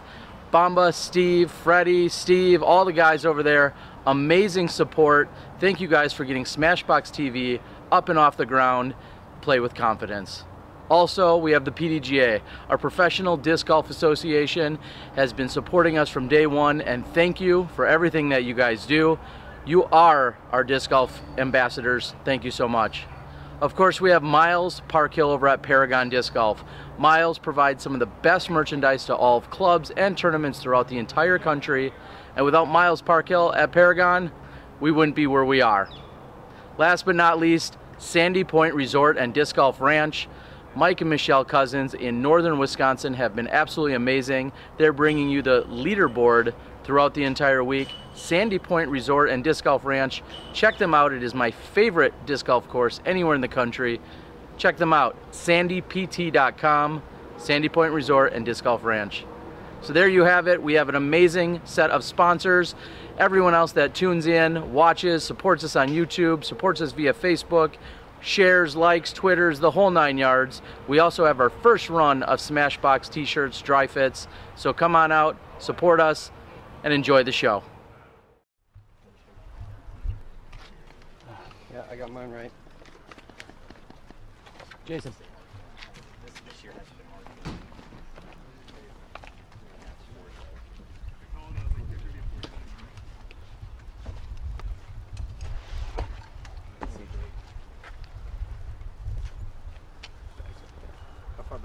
You're good, you're good. Cool, right here. Jake, how you doing? Good, good, good. Good, good. You're on live here on Smashbox TV, and barring something crazy off a second or third card, you may have just jumped into the lead here at the M Worlds. How you feel? I feel great. I mean, I felt really confident coming into this course, and I started off real hot, and that helped me out. And yeah, you start out with a big putt right on hole 1 just to get you going. Yep. Speak up so everyone can hear with your confidence. Okay. Speak up a little bit so everyone can hear at home. Okay. What would you say was your highlight of the round? Probably parking 16 right there. I mean, that was just like, I'm going through the motions, and I'm like, that's just a 3, take my 3, move on, and then hopefully get a putt on 17, and just like putting it in there and walking up and seeing it 10 feet from the basket was just really, really awesome. And I felt really good. I had a nice headwind putt on 17. That felt really good too. But just the fact that I turned it around after I went through the tunnel and struggled a little bit, and was able to bring it back after that. Yeah, your putting started out hot, then you let down just for a few minutes, and then you finished out super strong birdies on 16, 17, and 18. Felt good. And Felt that's good. got to feel really good. Yeah. You were constantly putting in jump putts from everywhere else. Where are you headed to this afternoon, and what are you looking forward to? We have a break this afternoon, and we play tomorrow morning at, I don't even know where, CP Adams or Oakwood, one of the two. I want revenge on CP Adams, and I've already practiced Oakwood, so we'll see how it goes tomorrow. There you go. Well, we had a bunch of people tuned in and watching. Everyone got to see your phenomenal putting, and you push all the way through that round. Anything you'd like to say to everyone back at home that's watching? All of my supporters. I mean, my Facebook was exploding with all my friends. My buddy Marcus Miko was cheering me on, and he's probably my biggest fan. And Jory Reed has been there since the beginning. And I love my family, my parents. My parents got me out here, so. And University of Oregon Disc Golf, go Ducks. Well, there you go. All right, well, Thanks there a lot. you have it. Again, this may be our leader. We're going to double check the scores. Very likely it's still going to be a tight race, and we do have a lot of golf left. However, it's got to feel good to be the leader here after 4 rounds. I'm Terry Miller, the Disc Golf Guy. You've been watching Smashbox TV with live coverage brought to you this week by Legacy Disc. The PDGA has been outstanding along with the rest of the staff and volunteers. Thank you to all of our help. Thanks to our production manager back at home, Johnny V. We appreciate it, and we look forward to all of you guys tuning in. We'll be back this afternoon at 1 o'clock with the women at Bryant Lake. We're going to be watching the leader card of the advanced women at Bryant Lake at 1 o'clock. So until then, for our leader, Jake Laputka, Thank you. as he says, and Terry Miller, the Disc Golf Guy, and all of us here at Smashbox TV, we'll catch you guys this afternoon.